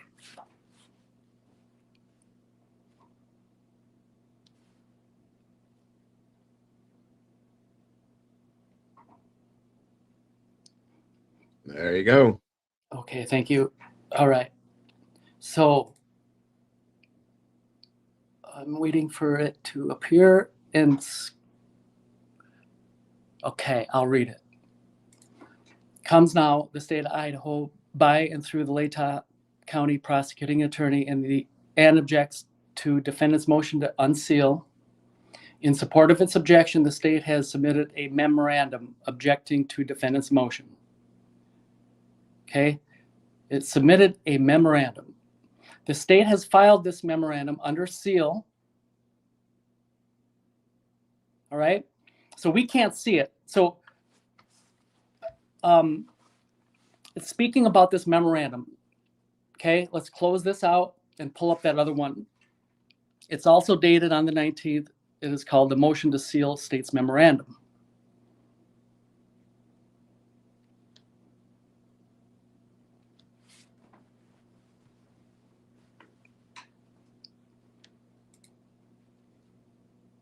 And again, this is the motion to seal the memorandum. This is not the memorandum. Right. This is the motion to seal it. Gotcha. Yes. Now, I'm going to read it. It comes now, the state of Idaho, by and through the Latah County prosecuting attorney, and respectfully request that this court seal its memorandum in support of its objection to defendant's motion to seal. Take your cursor and go by the word seal. Can people see it in chat? Yeah, I see your cursor. Yep, go to, yes, that word. Circle it like 5 or 6 times. Just, we're going to emphasize, yeah, that word. We can't emphasize that enough because this is how it's going to become important. All right, so I'll read that again. Respectfully request that this court seal its memorandum in support of its objection to defendant's motion to seal. See, the defense wants to unseal, right? So this could be a typo, in my opinion. Okay, we just remember though. Remember what it said. We're highlighting the word. Yeah, we highlighted the word seal. Put that in your memory. Okay, close this document out. Okay. So now we have to go to the 22nd, and it is called Amended Motion. Make sure it is. Okay, yeah, it is the 22nd, the amended motion to temporarily seal. This is where it got confusing. For everyone covering these documents yesterday, there was so much confusion, right? Because the discussion was, these guys don't know what they're doing. Nothing they're doing makes sense. Well, I think I'm about to make it make sense. So, all right. So you have pulled up the right document, and I'll read it. Comes now the state of Idaho by and through Latah County prosecuting attorney and respectfully requests that this court seal its memorandum in support of its objection to the defendant's motion to unseal. Take your cursor and circle about 5 or 6 times unseal. Notice how that word is different.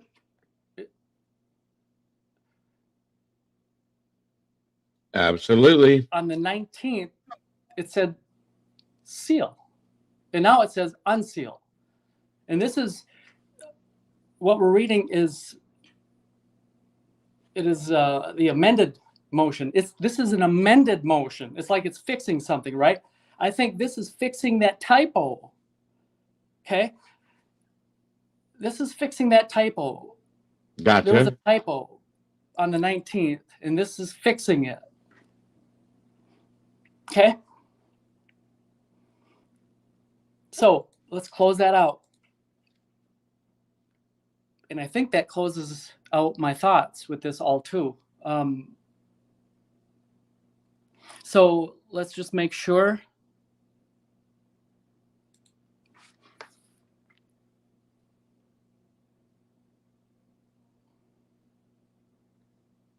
Yeah, so when we concluded yesterday, the other 2 documents were also dated the 22nd. And right. So it was the amended order. So we had the amended motion. The amended motion is trying to fix that typo, right? Gotcha. The typo being to seal. Yeah. But yep.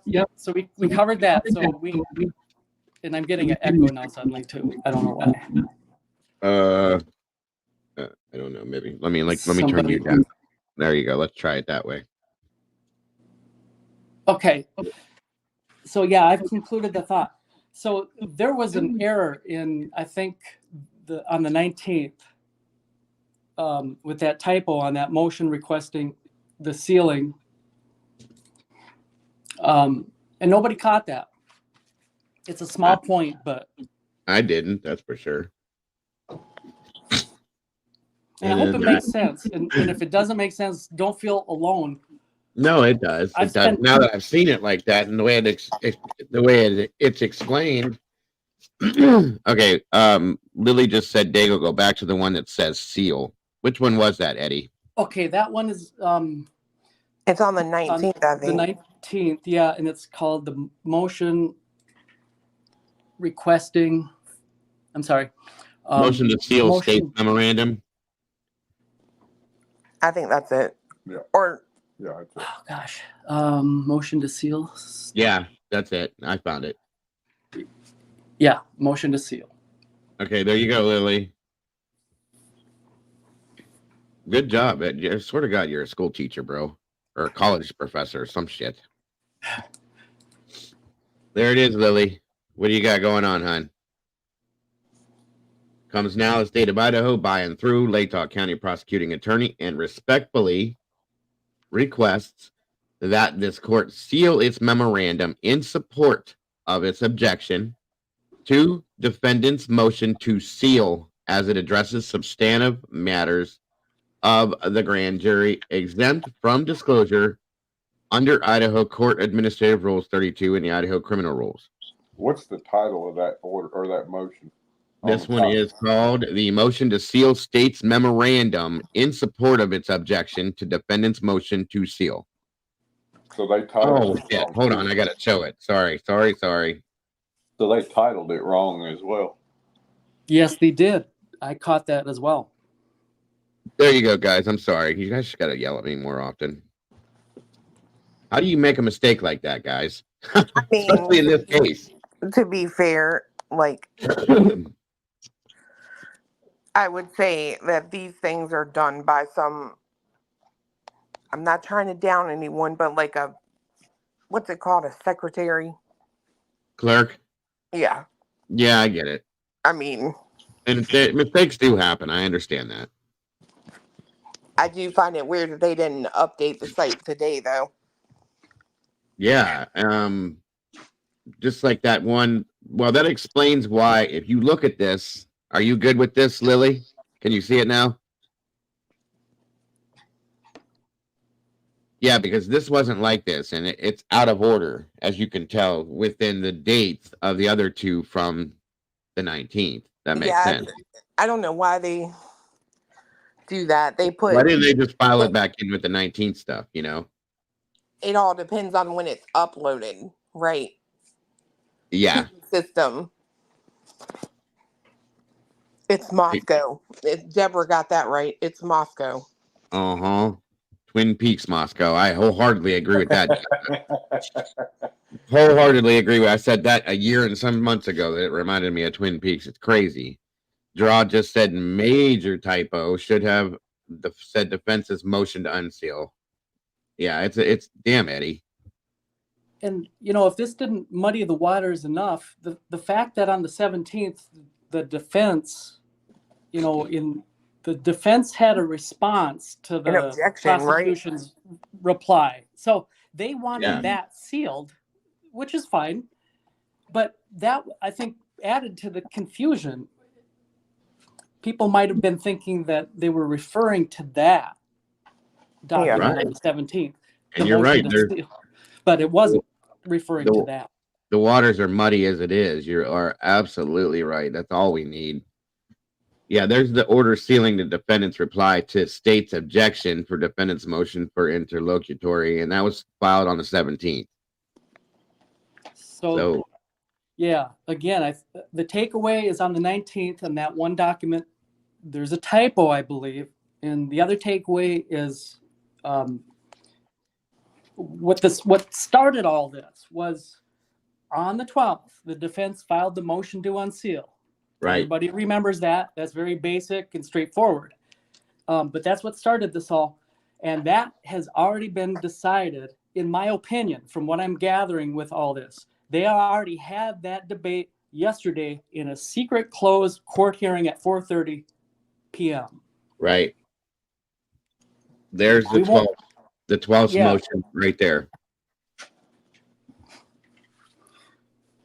So there you go. I'm a little offhanded. I'm a little put off as to this whole secret hearing yesterday. I mean, it's not my business, but it just threw me off. Like, what? You know? Well, let's talk about that for a second. You know, everybody was thinking that Anne is surely going to have her way here. Otherwise, why would she even bother on the 12th to file this motion? Obviously, because it doesn't file within the, what was it, the ICAR 32 or whatever. Yeah. It's not covered by that. So she's going to get her way and it'll be unsealed. We predicted, or we thought, but in the back of our minds, we were even talking about this, whichever day it was. We're like, even though that's true, we still feel like it ain't going to happen. Yeah. And lo and behold, it's not happening. And they kept that out of the public eye, probably because of that reasoning right there. I get it. And there it is. This was filed yesterday, the 23rd, after that hearing, I'm guessing. No, this was filed before because, wait, what time did you say that hearing was, Eddie, yesterday?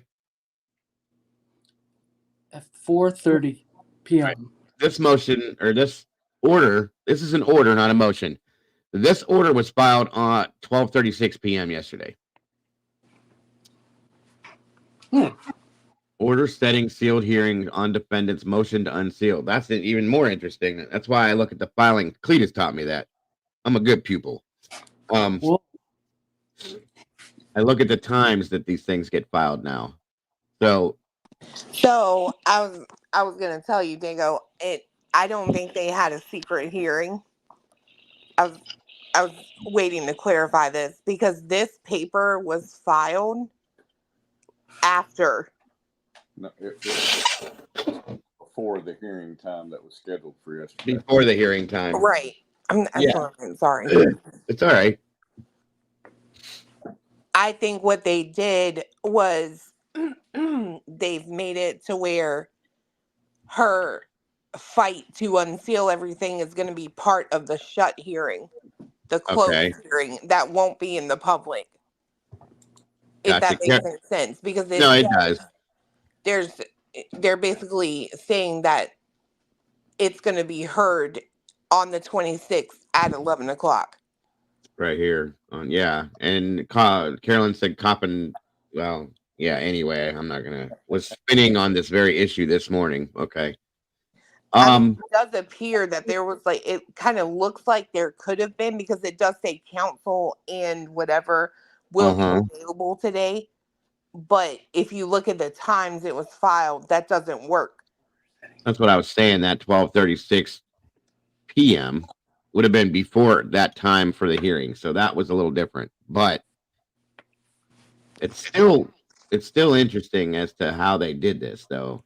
I think they set the hearing for the 23rd, and they set it on the 19th. And then yesterday they decided they didn't have time for it, so they moved it to 11 o'clock Friday morning. Yeah, but that Friday morning hearing has been set for how long now? Right. No, and it's, it is interesting because now Friday morning's hearing, as this says right here on the screen, right, it's going to be for the unsealing of the motion to reconsider. But what it also is the already scheduled sealed hearing, which is motion to reconsider. Right.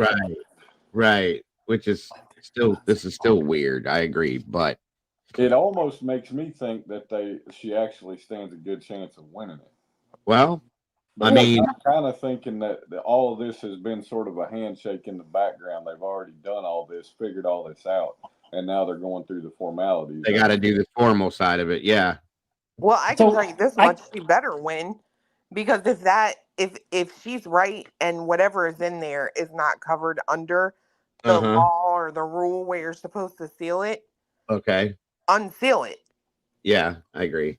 It shouldn't have been sealed in the first place, but I guess maybe you can work together, the prosecution and the defense, to seal something. But I still don't know how I feel about the judge, because what you're doing is going against Idaho rule because the lawyers want you to. And I kind of feel like that's crazy. I agree. I agree. Well, illegal, not crazy. I was going to say that better, but yeah. What were you going to say, Eddie? I heard you were getting ready to say something. Yeah, I could not hear Mr. Cluminati. Oh, sorry. Say that again, Cletus. I don't know what I had said. Explaining the dates, I think is. So the one where they set it for the 23rd at 4:30, that was filed on the 19th or the 22nd, I think. I can't remember which one it was. Yes. But either way, yesterday at 12:30, they filed the order for a sealed hearing for Friday. So I think what they did is they had it set. They didn't post it on the website, which I agree is suspicious as hell. And then yesterday they're like, okay, we don't have time to do this at 4:30, or it's a situation where they've agreed in the background, we're going to unseal this. We have an open public hearing at 1 o'clock. So let's use the 11 o'clock sealed hearing to discuss this and make sure we've got everybody in agreement on what can and can't be discussed at 1 o'clock when the cameras are rolling. Okay, let's talk about that. Dago has the right document pulled up. And let's read it again. Based on defendant's motion to unseal, defendant's motion to reconsider orders, denying motion to dismiss, filed on January 12th, 2024, and the state's request for a closed hearing on said motion, filed January 19th, the court orders the following.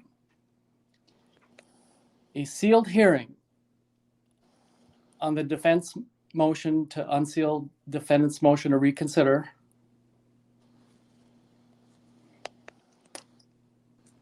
And a stay of proceedings will be heard on January 26, 2024 at 11 a.m. The time already set for the hearing in this case. For a sealed hearing. So they already had a sealed hearing related to the motion to the defendant's motion to reconsider. The way I read this is they're replacing that hearing with the hearing for the defendant's motion to unseal the defendant's motion to reconsider. Well, so there's where I take exception to that, because I think if you read the paragraph that I just read and you compare that to what the paragraph on a document on the 28th of December, it's the same thing. The only difference, I think, is the statement, the time already set for a sealed hearing. I think that's the only adage to that paragraph from the one on the 28th.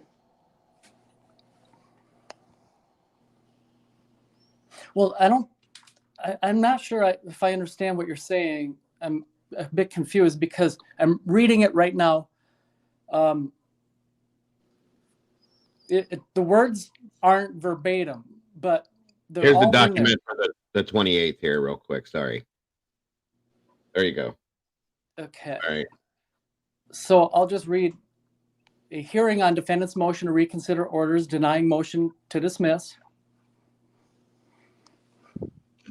will be heard on January 26th, beginning at 11 a.m.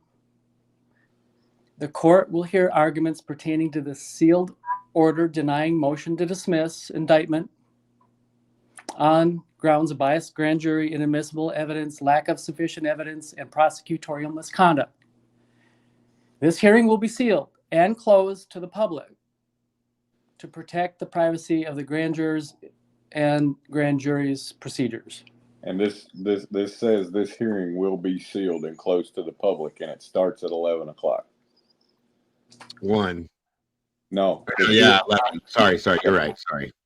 And what they've filed now, as of yesterday, is what I suspect, since it says a time already scheduled for a sealed hearing. I think what they've done is replaced this with the sealed hearing for the motion to unseal, so that they can do the unsealed hearing for the defendant's motion to reconsider, along with the scheduling hearing at 1 o'clock. Sorry. Fit it all into the same time? I think so. Or they will end up rescheduling the scheduling hearing. Well, but it also, you threw in the fact that they may have already had an in-chambers conversation between both sides, and they either came to an agreement that we're going to unseal it, or they came to an agreement that it's not going to happen, per se, and that is why they're just going to throw it all into one hearing, because they already had that conversation as of yesterday, possibly. Mr. Cluminati, are you speculating that this motion, this hearing on the 23rd at 4:30 did not take place? That's exactly what I'm saying, because they gave an order for the hearing, the same exact hearing that was supposed to have taken place at 4:30 yesterday. At 12:30 yesterday, they posted an order setting that exact same hearing for 11 o'clock Friday morning. And they did that at 12:30, which was 4 hours ahead of when the hearing was supposed to take place. Yeah. So I don't think they had a secret hearing yesterday. I think they decided they're going to do that closed hearing Friday morning, and they're going to move the actual hearing of, the motion to reconsider to the afternoon, is what I think they've done. And the fact that they didn't update the case summary again today like they did yesterday is off from what they normally do. And I think what we'll see tomorrow is the rescheduling order. So you think we're going to get a new document dropped tomorrow that'll have more to explain this? I think so. So your theory is dependent on more documents being dropped to support your theory? Is that kind of? Not necessarily. I mean, I don't know that they necessarily have to have a rescheduling order because they already have a public hearing set and a sealed hearing set. So I don't know that they necessarily have to file a rescheduling order, but I'm expecting one. And my theory is kind of hampered by the fact that it's electronically filed at a time that comes before that 4:30 secret hearing time. And I mean, what you're saying could be completely true, but for your theory to be true and that document to get filed at 12:30 yesterday, which is 4 hours ahead of the hearing, that means that they did do a background deal without actually going to the courthouse at 4:30. And either scenario could be 100% true. They maybe they moved that time up. Maybe they did have a hearing, and maybe it wasn't at 4:30. Maybe it took place earlier. Yeah. Maybe they just said, hey, maybe they had lunch together. Who knows? You know what I mean? Yeah. We'll never know. And whether it's already happened or whether it happens on Friday, and we, either way, we won't be able to see it happen. Right. That's a fact. That is fact there. Like we know that, yeah. So, and I don't know how many. I didn't even see these. I didn't, believe it or not, guys. I didn't even look in here today, which is abnormal for me.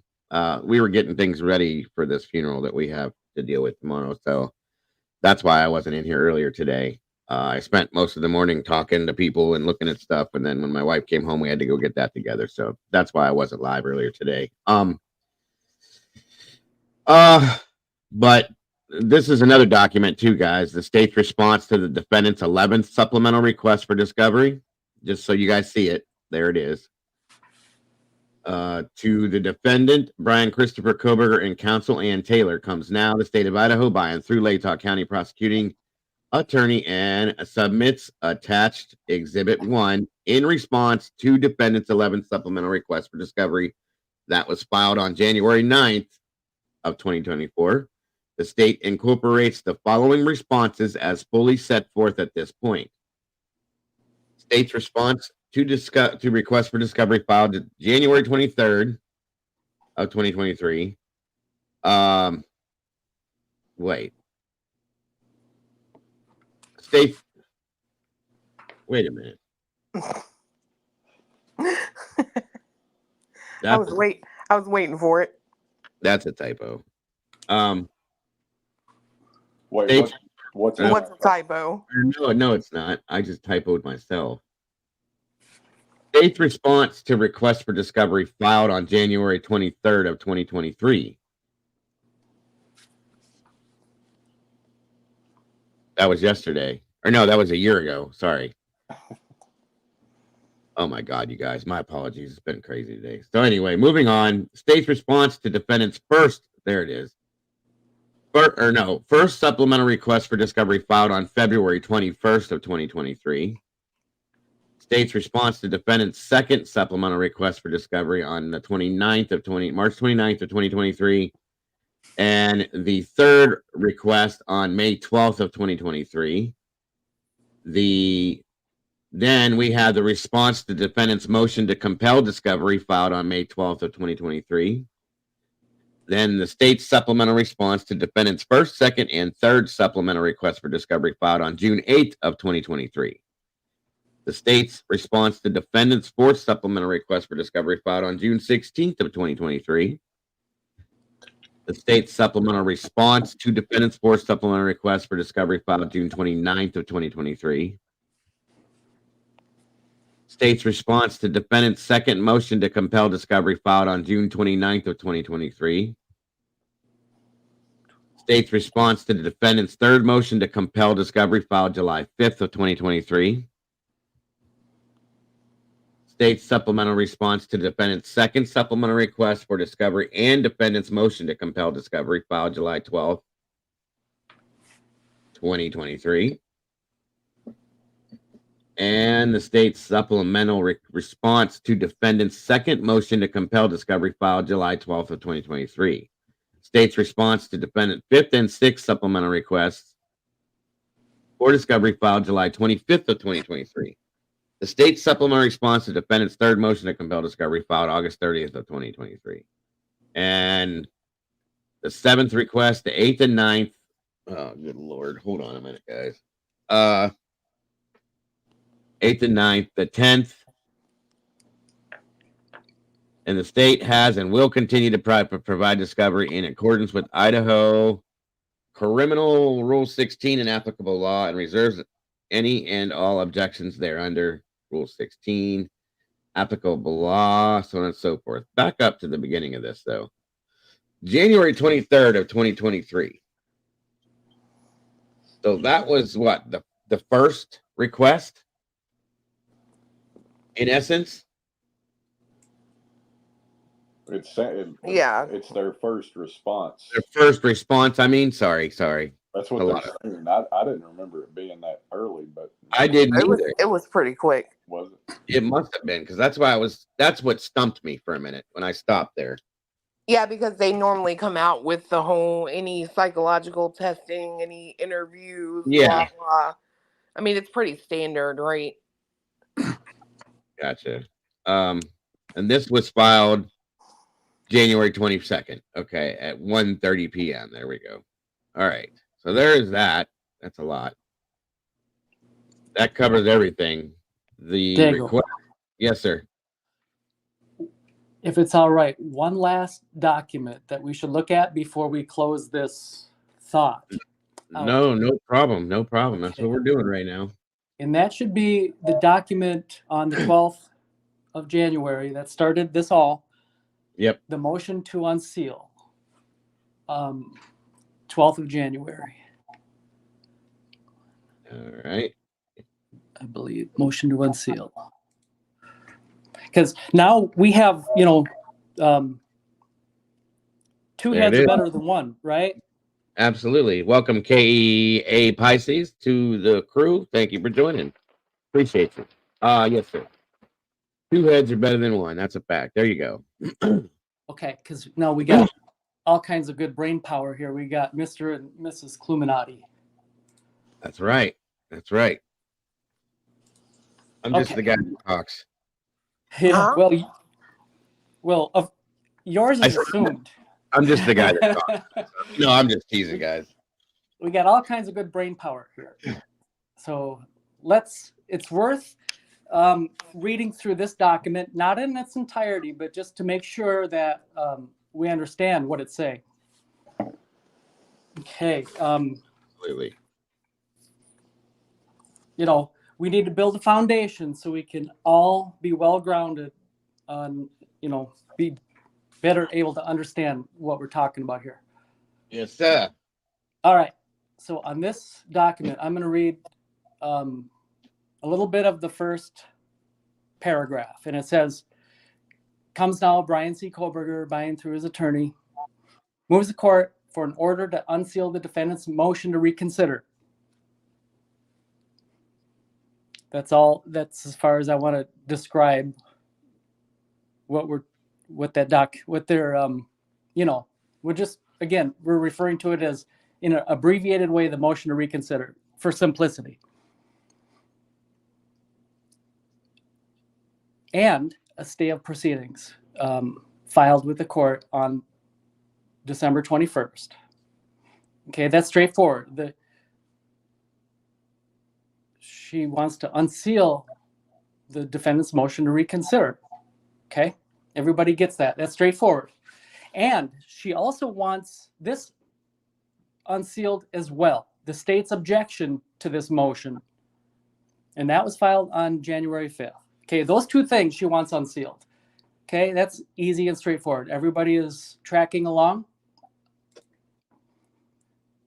Yes, sir. I assume? Yes, everybody is. Okay, now we're going to go down to the bottom.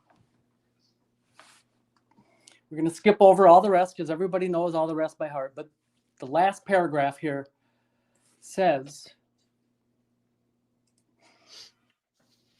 Mr. Koberger moves the court to unseal the proceedings. And this is where I want everyone's help. he moves the court to unseal the proceedings and filings. Okay, the filings we just spoke about back up there. Those 2 filings, right? We just spoke about it. We covered that. Now, Mr. and Mrs. Cluminati, Daigle, the proceedings. What are we talking about there? That is what is happening on Friday. Do you agree, or what's your thoughts? That's what I believe it is. Yes. The defense doesn't want the AM hearing to be closed. They want the proceedings to be open. That's how I interpret this, right? Yeah, that's what I think she filed this for, because she doesn't want the hearing to be off limits to the public anymore. Right. I agree. Okay. I would agree with that. And we're all in this decision together. We all kind of agree that the proceedings, that word there, proceedings, that's happening. The proceedings are the hearings on Friday, specifically the AM hearing. Right. She wants us to see that. She wants the public. Yeah, She acknowledges the right of the public to be fully informed of the issues. She wants us to see that. Now, That's already been decided. Again, this has already been decided. It's going to be It's going to be closed. Let's clarify, though, once again, so everybody understands that first hearing that is closed to the public. What is that one in regards to? Well, the grand jury. It's about the dismissal. I think it's in this document. I think it's going to be about what we just read in that first paragraph. Right. And the grand jury proceedings too. Right. Exactly. That's what the one that's closed is about, from what I understanding. Good morning, Jesse. So that to say that she wants us to see that, that's why I'm clarifying what that hearing is in regards to, why that's important. You know what I mean? Yeah. Billy Boy does not want the public to see how shitty work his boys have done. Gotcha. That's right, don't I? They're covering something. Like there's something the prosecution does not want out in the public, in my opinion. And the defense wants it out in a bad way. Right. But I think that most recent document dated January 23rd says the result is it's going to be closed.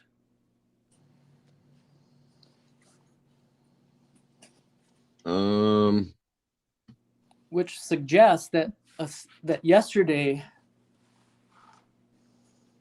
they got together, they had a secret hearing.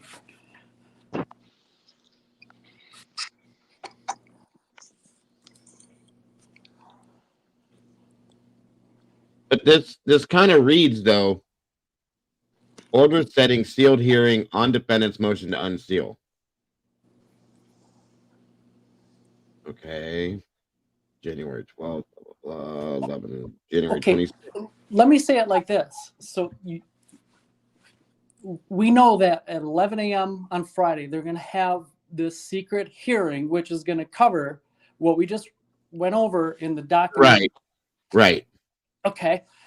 She's appealing to have that unsealed and the proceedings made public, made open, so the public can be fully informed, right? Right. But that's not going to be happening, is it?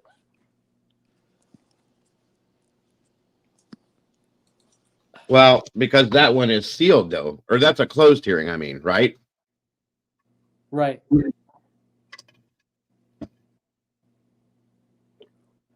Okay. So, Cletus, what's your thought on this? Well, does it go beyond that? Does it go beyond what we just said, though? Well, if Mr. Cluminati's theory holds true, is that they're going to be also in a closed hearing discussing whether or not it can be unsealed.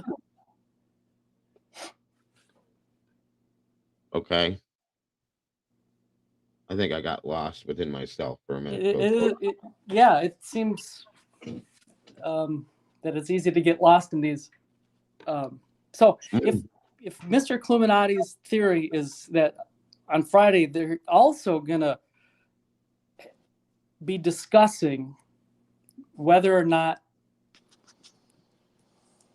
the defense is going to be allowed to unseal.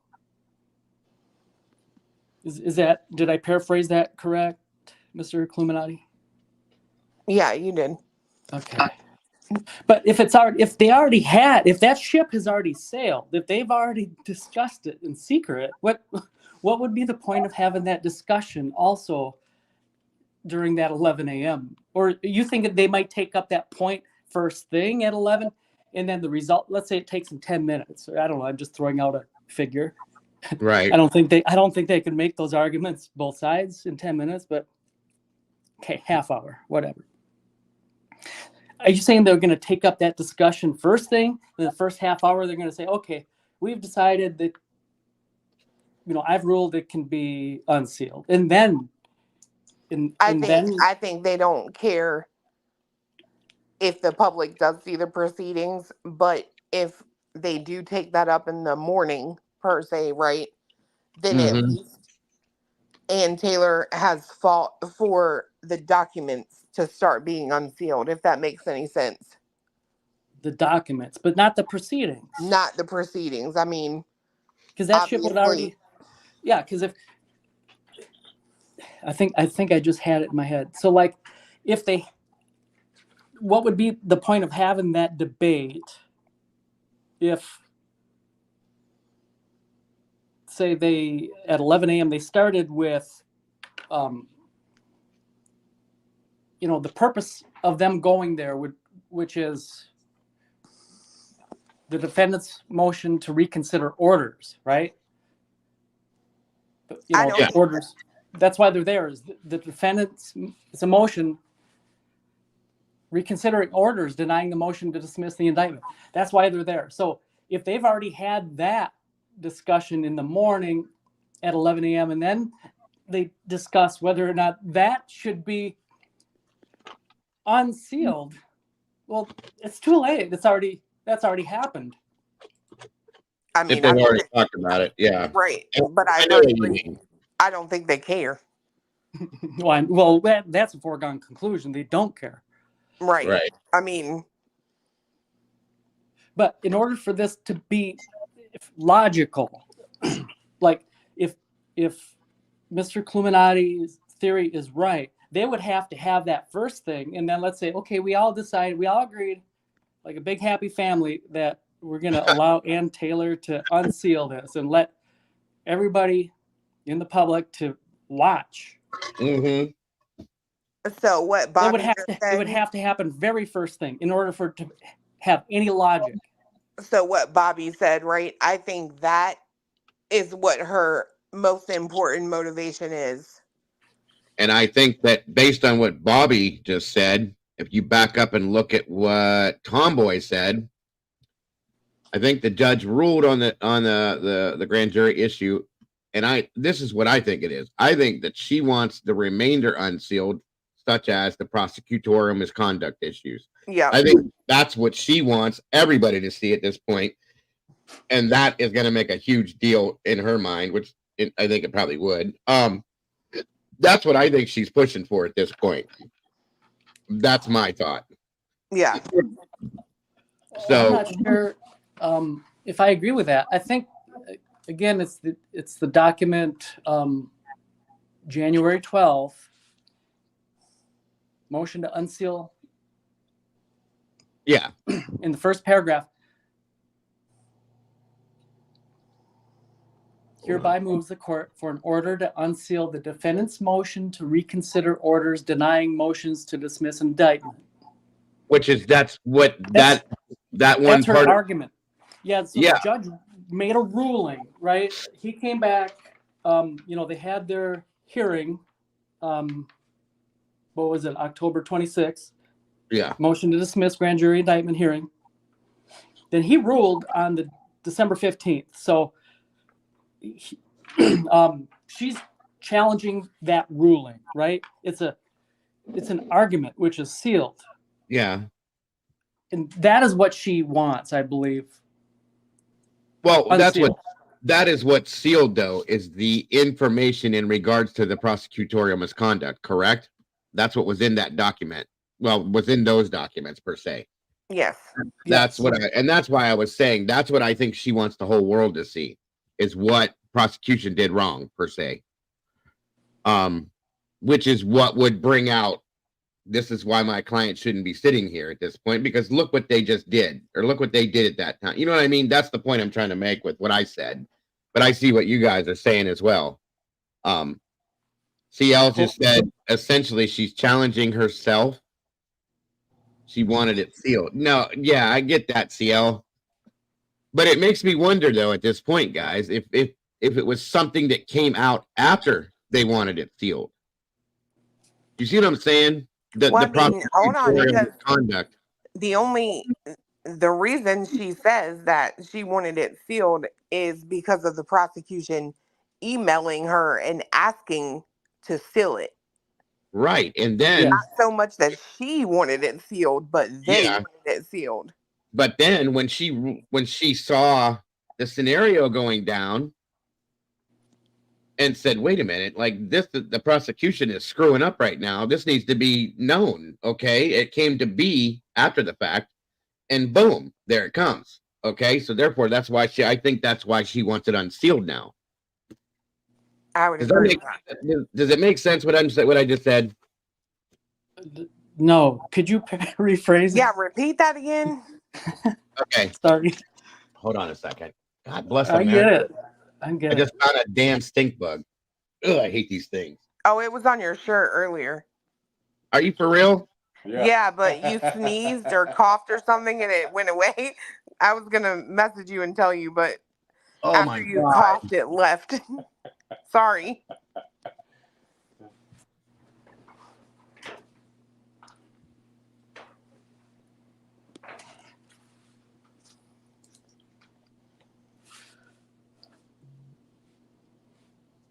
Is he still there? I don't know. Did it get him? Did the stink bug win? But while we're waiting, in my opinion, it surely sounds like what she wants unsealed is her motion to reconsider her argument. You know, the motion to reconsider denying the motion to dismiss indictment. You know, he ruled, right? The ruling was the indictment stands. You lost your argument on October 26th hearing. She's challenging that. She's putting forth a motion to reconsider, you know, the motion to denying the motion to dismiss indictment. She wants us to be able to read her argument.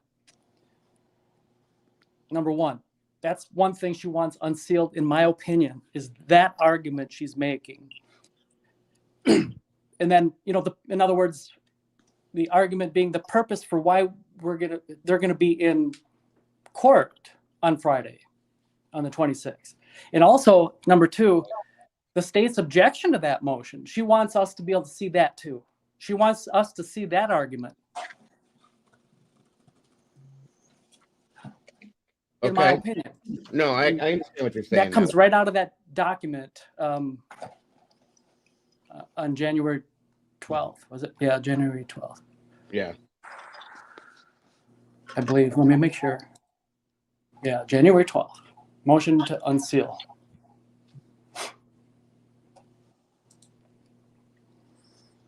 Because, you know, again,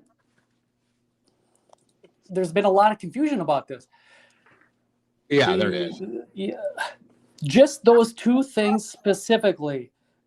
A lot of people are thinking that, you know, she wants the gag order lifted or something like this. No, not at all. Just those very two specific things is what she wants unsealed. That's it. But you're back, Dago. You were gonna paraphrase on. I'm trying to unscramble my brain here. I'm trying to separate my thoughts. Sorry. Where did And that son of a bitch, I thought I got it. I guess I didn't. Where did you go, you bastard? Sorry, guys. I don't like bugs, especially these things. They weird me out. And then it just flew away. How did you get in my house, you little bitch? Sorry, again. I hate these things. I hate these things. Damn it. Mr. and Mrs. Clue, did you understand what I just said, and do you agree with it or disagree with it? Did it make sense? No, I get you for sure, Eddie. I mean, and it does make sense. Where'd you go? There you are. That's what she wants unsealed. No, I do agree. It makes sense for sure. The proceedings part's the only thing I've got a question about. Sure, and I understand that absolutely. And that the electronically filed court document time sure threw a monkey wrench into my where I was going. And I could be wrong. Well, it could mean nothing. They could have had it like you said as well, right? And just bumped it up earlier. Right. Right. Yeah, whether your theory or my theory or a third theory that we haven't explored yet holds true, we just won't know. It's still kind of clear as mud, I guess. Yeah.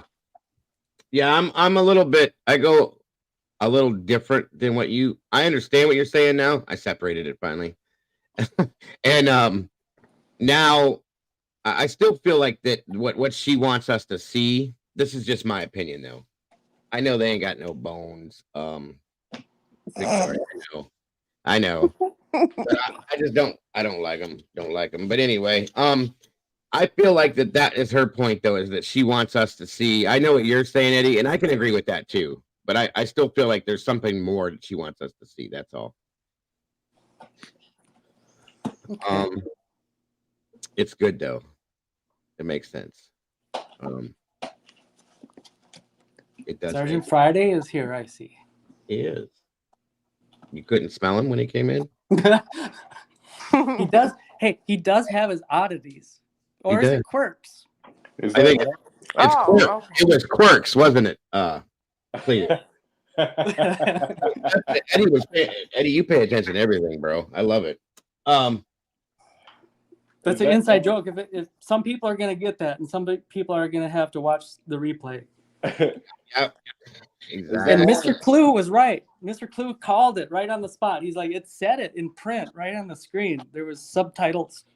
Well, what the best part is we now have an audio clip of both Sergeant Friday saying I was wrong and Clue saying I was wrong. You don't have one of me saying that. You didn't record that? No. We don't have one of you saying what, Clue? My hair is long. Finger was on the button. Anyway, I tried, Cletus. I tried. Yeah. Speaking of hair, is that orange on Sergeant Friday his clown wig, or is that his aura in his avatar? Both, yes.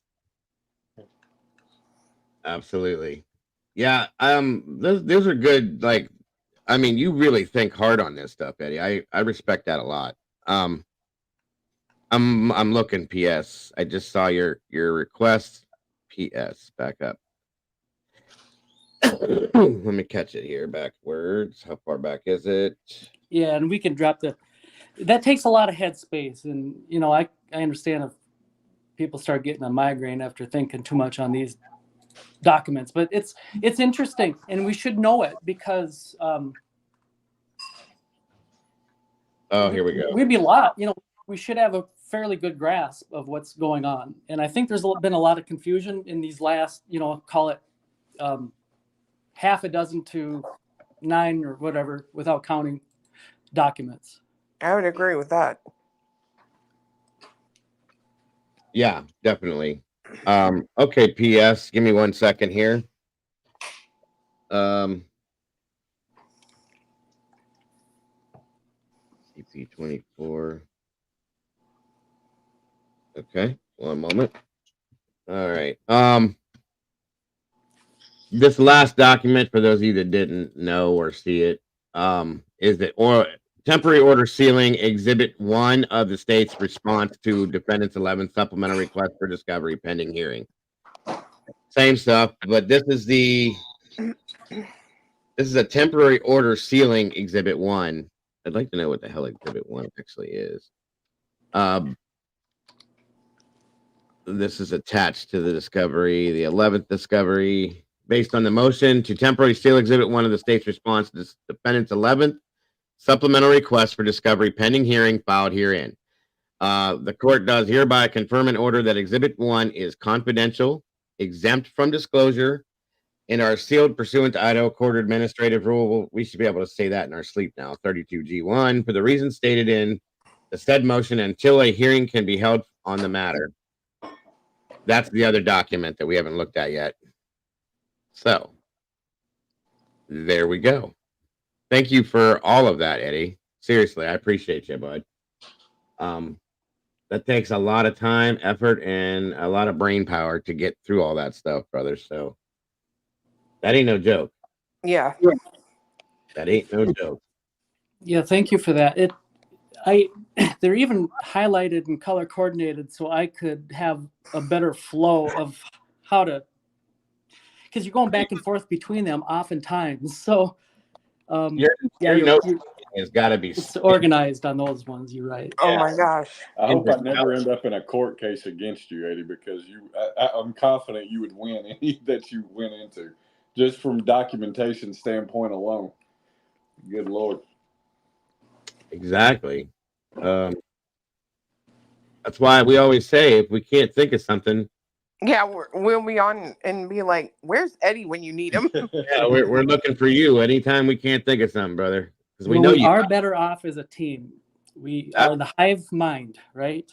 Absolutely, and we do definitely work together as it very well. I'll think everybody together. All right, so Toronto, PS. Hold on a minute here. We got CP4, which I didn't even know this channel existed. So thank you for that, first off. And Toronto break-in. Is that what it's going to be under? While you're pulling that up, I just have to throw this out there. If Get a Clue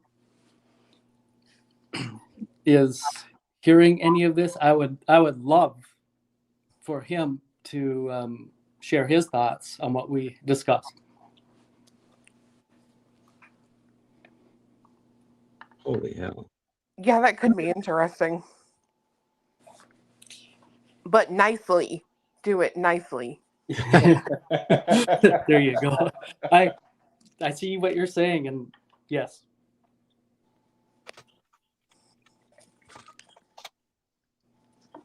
What are we looking at, Dingo? PS that's in chat said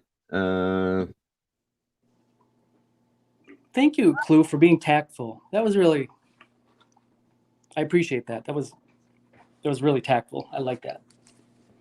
Because I know your guys' history, right? Uh-huh. Yeah. With Clue? Clue has tact. I think he's very brilliant. I think he is I super think he's smart. too smart. Like he is very intelligent. I don't know that there's any bad blood, really. It No. was more just, I think we assumed from the way he made a couple videos about her and then one about us that he was sort of on the attack. But Well, I think he was attacking you. I got a problem with you, boy. Yeah, but I think I think it's just his way. Yeah, I do too. I don't, yeah. After watching a few more, it just seems he's very. It's just his personality. Yeah. It is what it is. It's a quirk. Yeah. Not an oddity, a quirk. There you go. Yep. That ain't never gonna go. Oh wow. Okay. All right, I found it. PS. This looks interesting.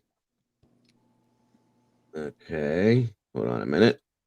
PS wanted to look at this and talk about it. So here we go.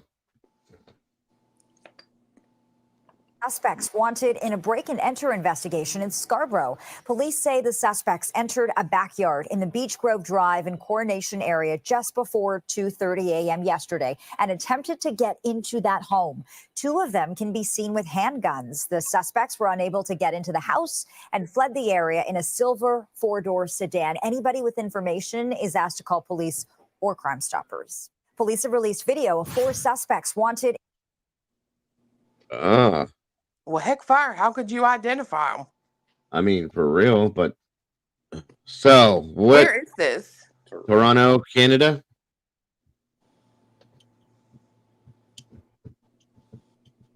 They come prepared up there. I live in my Police have released video of 2 of them were seen with handguns. You can see that they have ski masks on underneath these hoods. This one does at least. And they've all got neoprene gloves on. They're all wearing black hoodies with ski masks and the gloves. Yeah, they seem to know what they're doing. This is crazy. Could you imagine waking up and on your surveillance Yeah, camera, right. you see this? Boy, I'm trying to tell you right now, I'd lose my mind. Why do you need? Why do you No, need? they're not What do we have here? 1, 2, 3, 4 people. Is And there that's only the ones on camera. It might be more. right? What in the hell? That's a lot of people going into one house. I promise you, there's probably a driver waiting in case some stuff goes bad. 100%. Or that's the way I would do this. Not that I would ever do this. I'm just saying if you're smart, you have a driver. And they couldn't get in, so they gave up. Thank God. That's so scary. Wait a minute. What did she say? Yes, So says. scary. Yes, says Idaho 4. This says Idaho 4? That's what PS just said. Idaho 4, and then question marks. But it's in Toronto? I think what they're trying is this the same kind of thing that went down there. Oh. Maybe.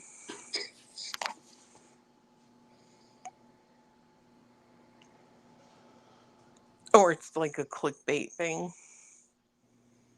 where you label it that way.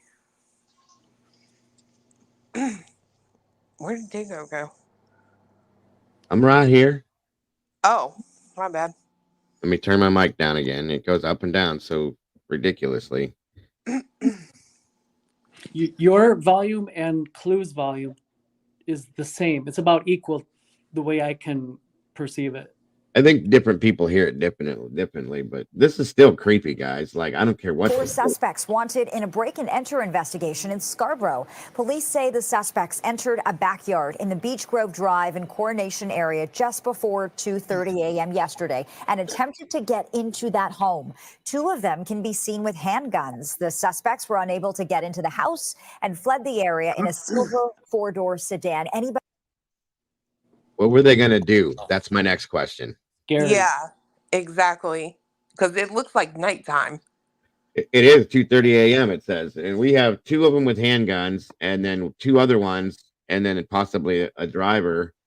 A silver, 4-door sedan was the car. That's terrifying to me. Yeah. I mean, I know what I'd have done if I just got up and saw this on my camera. I'm not going to say it online, but I know what I'd have done. The police wouldn't have been looking for him. They'd have found him.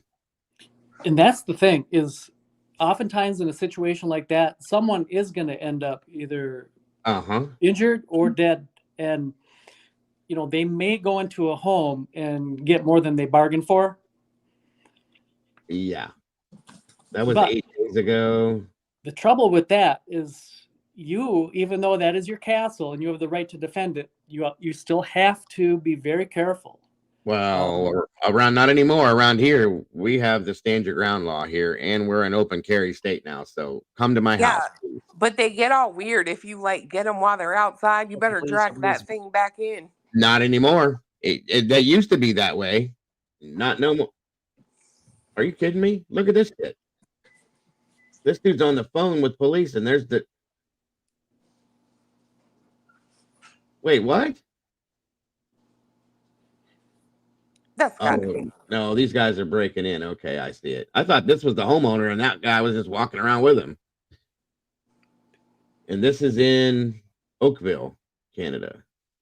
Oh, now he puts it over his nose. Yeah, Why are you stealing out the fridge? Like, Right. Well, you know, some people had They money in do that there. a lot. They do that a lot. They do weird shit. They break into people's houses, eat their food, take showers, take naps on their couches. Like, what the hell? Well, some people, you know, they have those like fake cans that are empty. Uh-huh. So they look for those, right? I just remember the movie Next Friday where, or Friday After Next, where Santa Claus is making a sandwich. Oh, Thank yeah. you. Thank you for that, PS. It is definitely strange. I agree with you. Somebody Although asked, oh, sorry. Go ahead. I was just going to say, somebody asked me a question. Well, why is this dude breaking into somebody's house and on the cell phone? Calling people. I mean, like, where am I supposed to be looking for this shit?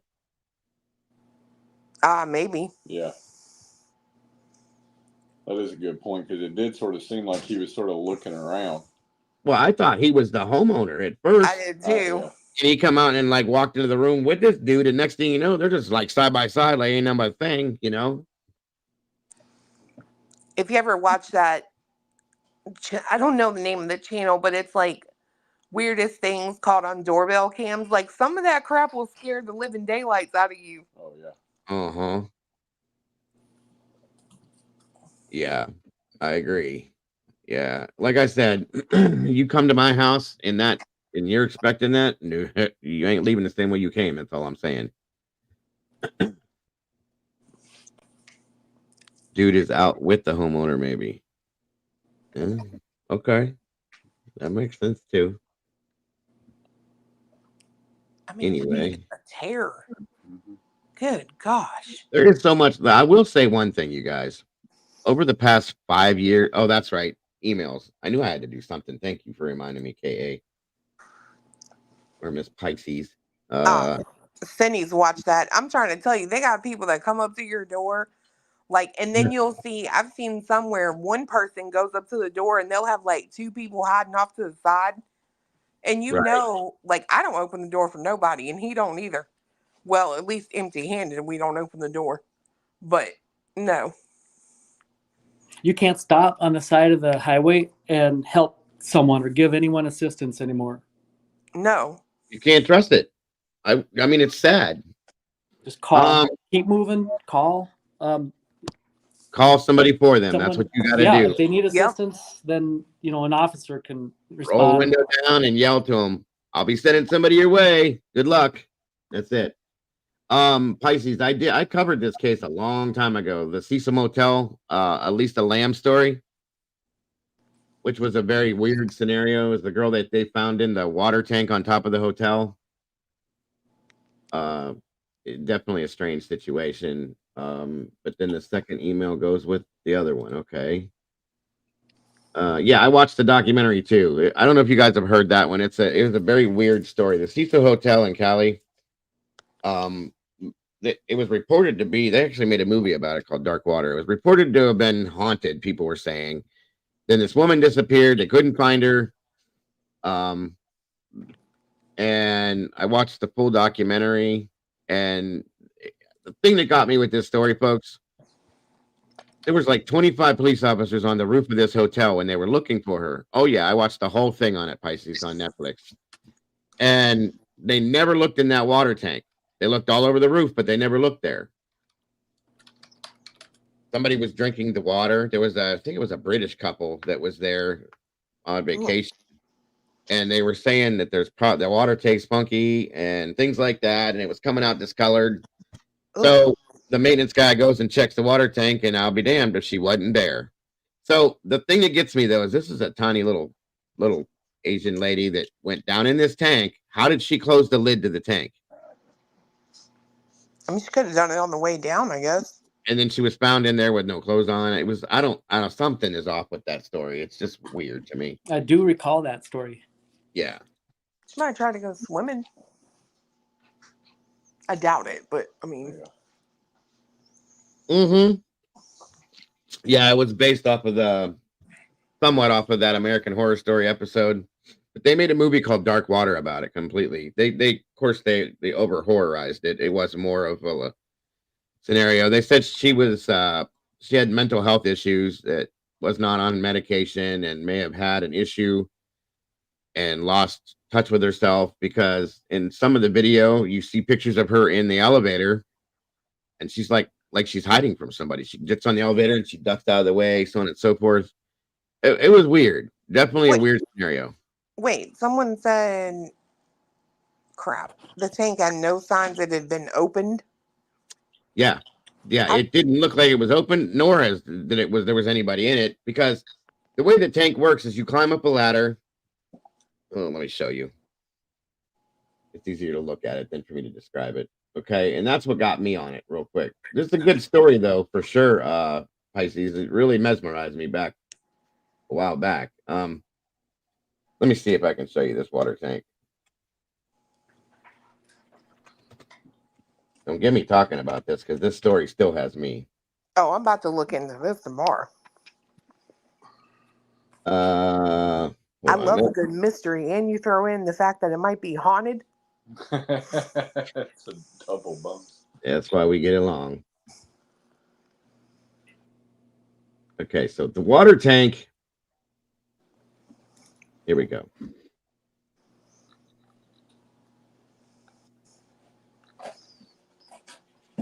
Oh, I did it again. I always do this.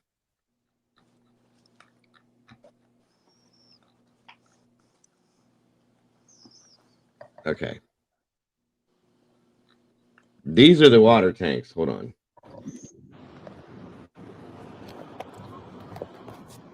He's not, obviously, but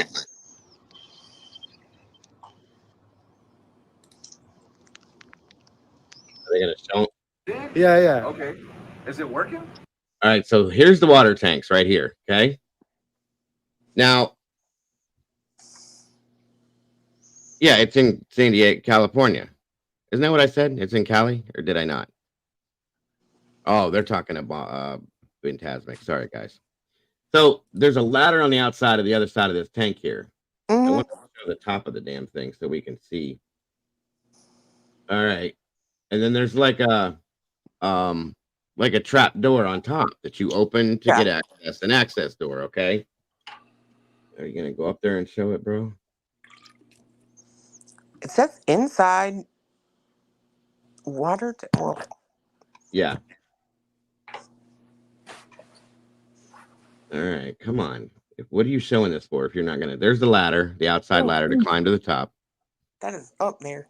Take care, Jessa. Have a great night. Thank you for joining us. Yeah, it's up on top of the building, like top of the building. Ain't no joke. But the thing is, you guys, is when they were looking for her initially, they were up all over the roof of this building. That's way up there. I couldn't get up there. There's no way.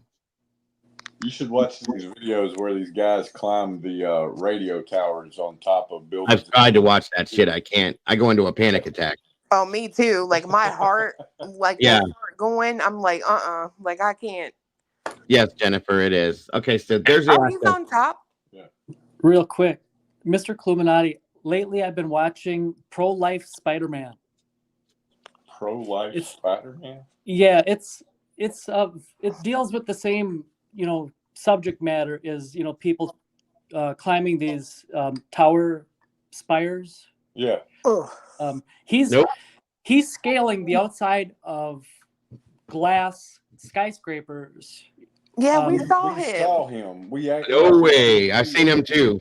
Yep. I get anxiety watching him. So do I. Anything on like YouTube. That's the thing. I can watch him do that, but the minute they put on a GoPro and they look down, I'm done. Nope. I can't handle that shit at all. There's the access door, folks, right there. Okay. So to go inside this tank and to close that lid doesn't make sense to me. Yeah. No. Not even remotely. Okay, why does it keep jumping back and forth? Especially if they didn't find a flashlight in there, because once you close that lid, there is no light. They found her clothes in there. And her? But no light. So she was naked, but yes. They put her, I guess she maybe. How are you going to close this lid from the inside? Well, I'm trying to think. How are you going to reach it? If you jumped in the tank, unless the tank was at the very top, that's the only way you're going to reach this door and even be able to close it. I'd have to know which way the door opens in relation to the ladder, because if you it opens out towards the ladder. Yeah, so you got to stand on top, open it, and raise it out. And then get inside and be able to close it. How? If you don't lift it all the way, you could just poop down in there. I mean, I guess that makes some sense. Yeah. But, you know what I mean? Well, isn't there a ladder inside of them as well? That's what I thought. I don't think so. That's the thing. The way it was explained is I didn't think there was. Okay. That's so unsafe. Right. Well, I mean, I would think, yeah. It's dangerous as shit. There might be. I don't know. It's almost like a silo, right? You would think there would be a way to get out. At the bottom. Yeah. And the water tanks go up and down. You know, the water's up. You're up closer to the top. The water goes down. You're at the bottom then. I get that. And the door is super heavy. That's a fact. Hold on. Let me get this other email. She sent me another. Well, that would be the question for me, is if she was so small, like how did she even get it open? Because we've seen doors like, and they aren't light. You know what I mean? Yeah. Okay, this is a better picture. Thank you, Pisces. All right, here we go. That's better. So you see the door. There's a firefighter on the ladder up in that area.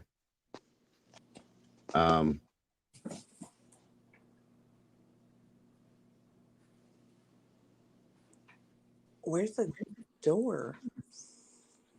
That's the right there. See my cursor?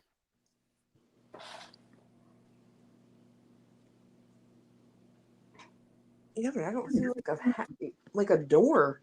Right here. Square. Yeah, I see the opening, but the hatch There ain't no door. That's what I'm saying. It's just a hatch, like an opening, and you go down in the hole. That's it. Oh, okay. There ain't no door. That's what my point was. Like he must have opened the lid and either jumped in it or fell in it, and then closed the lid somehow. Oh, I don't get it. Yeah, that's crazy. And like it says, the cross section, it's a 12-meter deep tank. They don't look that big.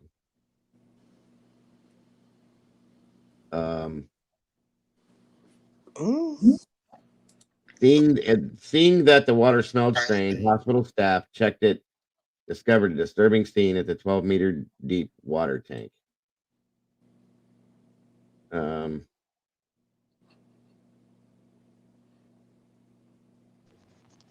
This ain't the same thing, but this isn't the same place, but this shows the same scenario.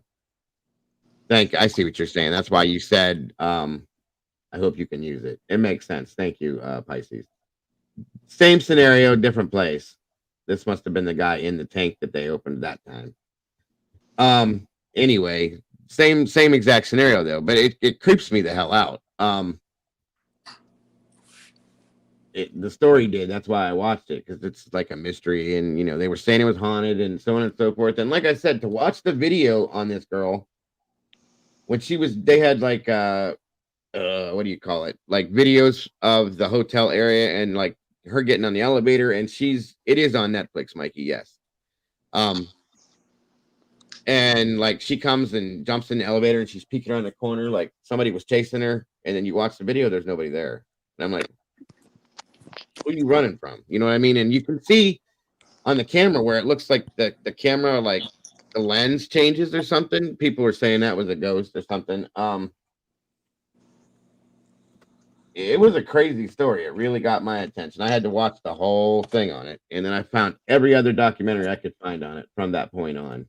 Could have been one of those little evil people. Not a jester, but you know what I'm talking about. A gremlin? Not a gremlin, but the djinn. Yeah. Oh, the djinn. Yeah, it said she was on medication, which she hadn't been taking correctly. And yeah, it's listed as the deadliest hotel in Los Angeles. The Hotel Cecil, come to serial killers and mysterious deaths. Yeah, there was a lot of crazy people that stayed there too. What's the name of the documentary? I see y'all are telling me. Oh shit! What was it called? I do Here. remember that season of American Horror Story with that Hotel Cecil. Sorry. Yeah. Yeah, I think it's called the Hotel Cecil or something like that. Or just Hotel, I think. Hotel was on Yeah. American Horror Story. Yeah, and that's what it. But it was the Cecil was the name of that hotel in that Yeah. season. Here, I'll see if this is her elevator episode where she was on there on camera. I'll see if this is the same one. Did we watch that one? Really? Yeah, this is her. Look. Oh, I can't see it on TV yet. Here we go. See what she's doing? And now she peeks. She gets back in. And now she's hiding. And she's standing there. And she peeks out again. You for allowing me to, lay that out. I knew it would take, a lengthy part of your segment, so I appreciate the opportunity. Oh, always a pleasure to have you up here, buddy. It'll be interesting to see how Friday goes. I think it'll be dull. We're going to be allowed to see the inaccurate instructions. Well, we might get a surprise. You never know, but I highly doubt it. I do. I highly doubt we're going to get something that's going to surprise us. I think we're all going to kind of be like, okay, I expected that, and I expected that, and I expected that. So, yeah, it's a dull. That'll be a dull argument. Listening to the inaccurate instructions to the grand jury. There's your answer, Clue. Absolutely, bud. Absolutely. Take care.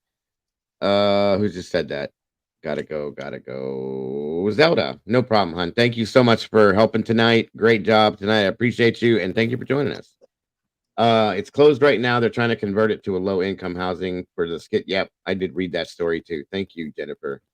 Because Skid Row is really bad right around that area down there, and they're trying to find a way to get them people off the sidewalks. Love you, Bianca. Okay, I got thank an online you as well. girlfriend, Dago.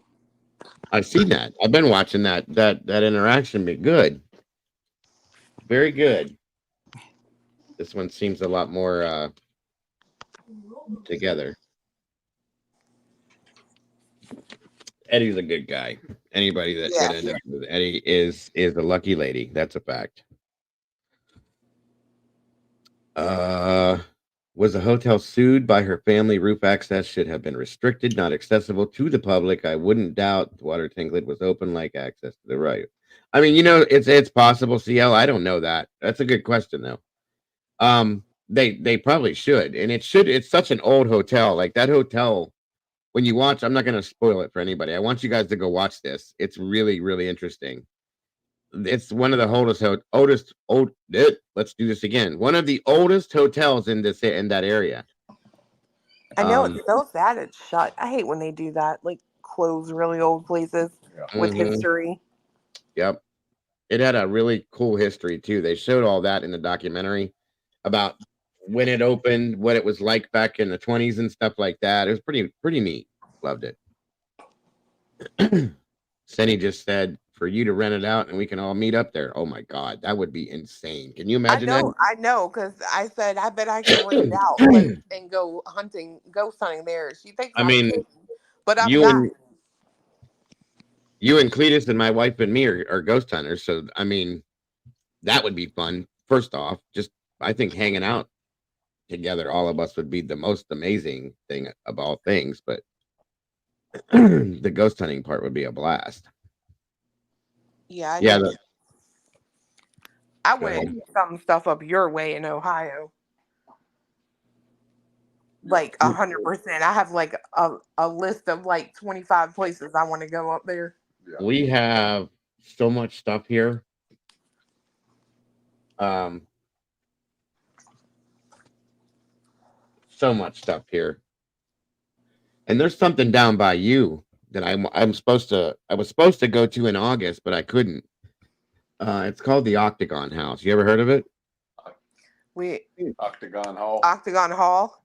Mm-hmm. We've been there 12 times. 12 times. Okay. I was part of a community out here. I can't remember the name of it. What the hell it goes by, but they've been there. and they were trying to get me to come there with my wife because she's sensitive to things, and we just never made it. Oh, that place is amazing. Every time we go, it gets better and better and better. Like the last time we were there on the spirit box, we got my name and another person's name that was with us. They were like trying to like talk.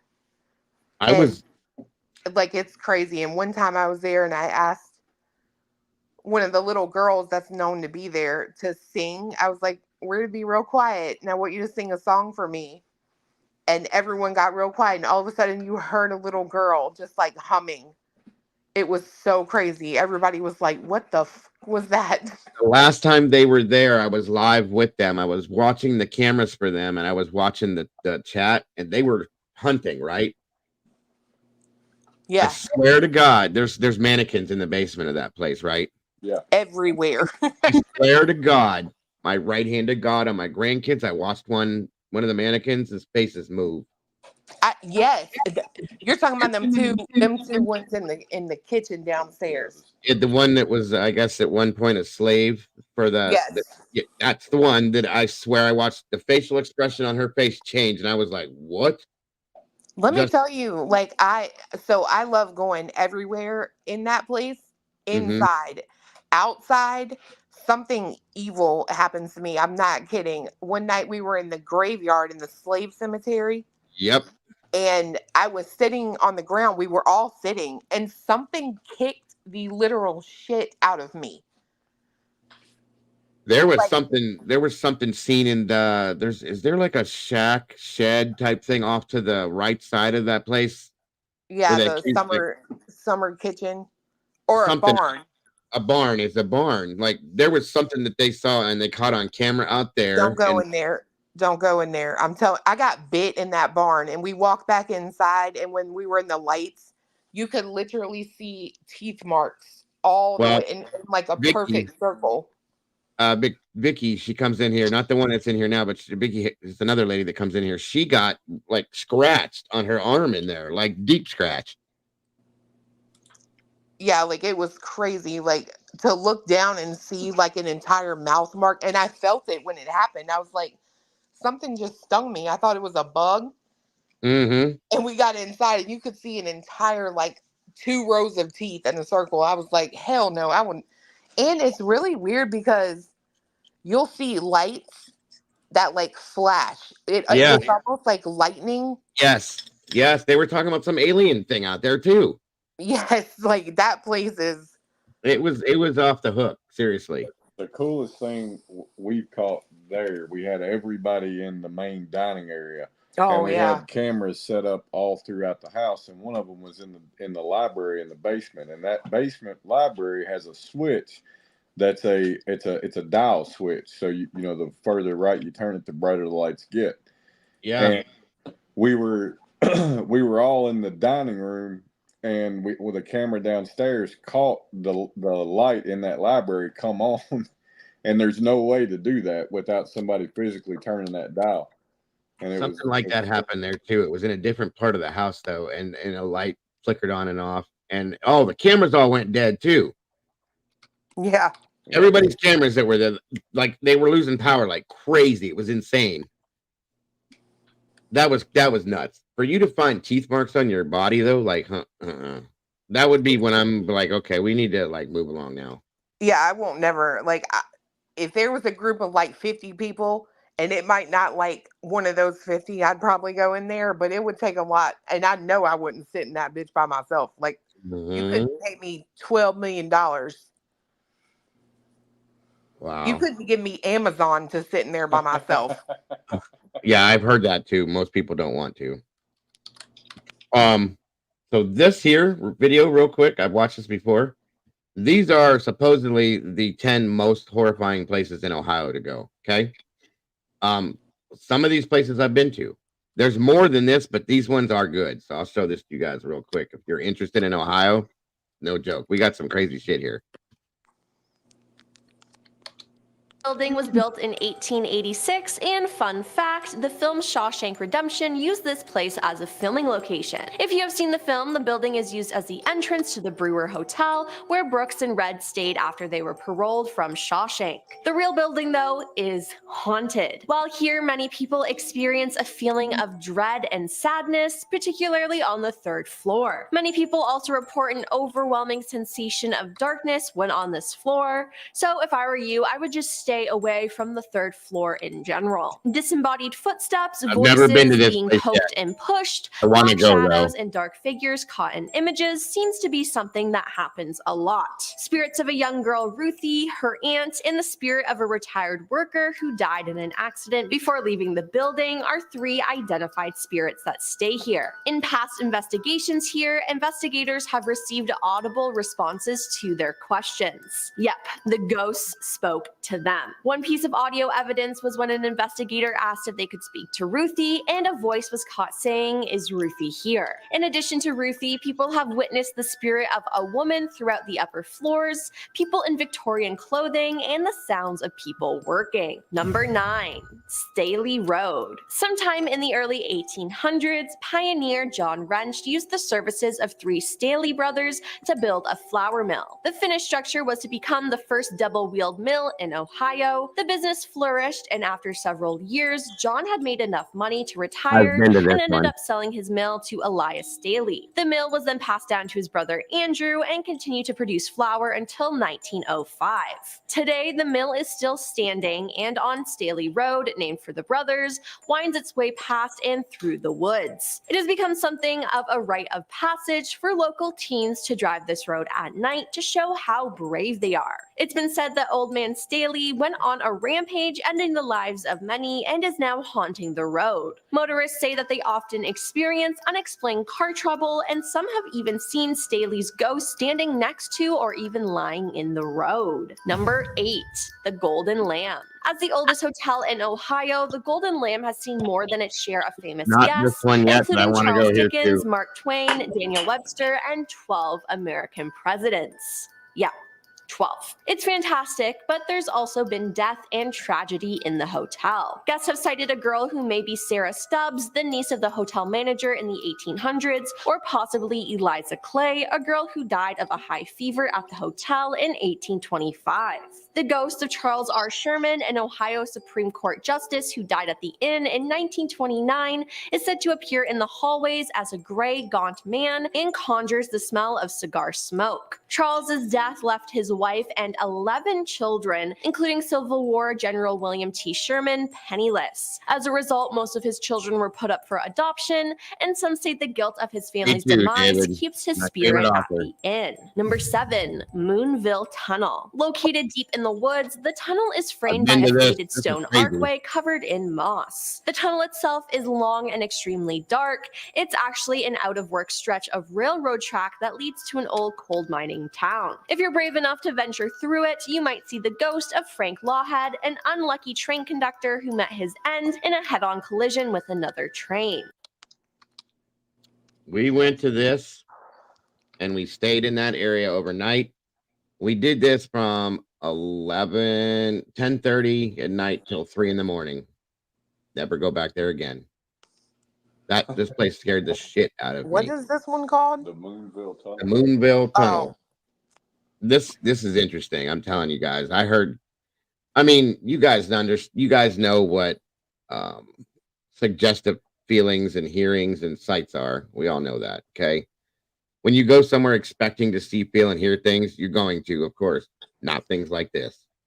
This made noises that didn't make no sense. It was not just outdoor noises. Nope. This one threw me off, like big time off. Yes, there is a Girl Scout camp that we have out here too, Victoria, that is definitely interesting. That's real interesting. This place, when you go through this tunnel, you get like at least I did. And I'm a skeptic with this shit. That's why I do it. I don't believe in 90% of That's this. what we do too. We go to Yeah. disprove a lot of these shows and stuff. When you walk through this to the other side of the tunnel, I swear to God, like I felt like something was squeezing my chest together. It was all weird and shit. And I was like, okay, so the air pressure here is different, but that didn't make no sense because we weren't in any different area than where I would be outside of my house. You know what I'm saying? So Yeah. this place is creepy.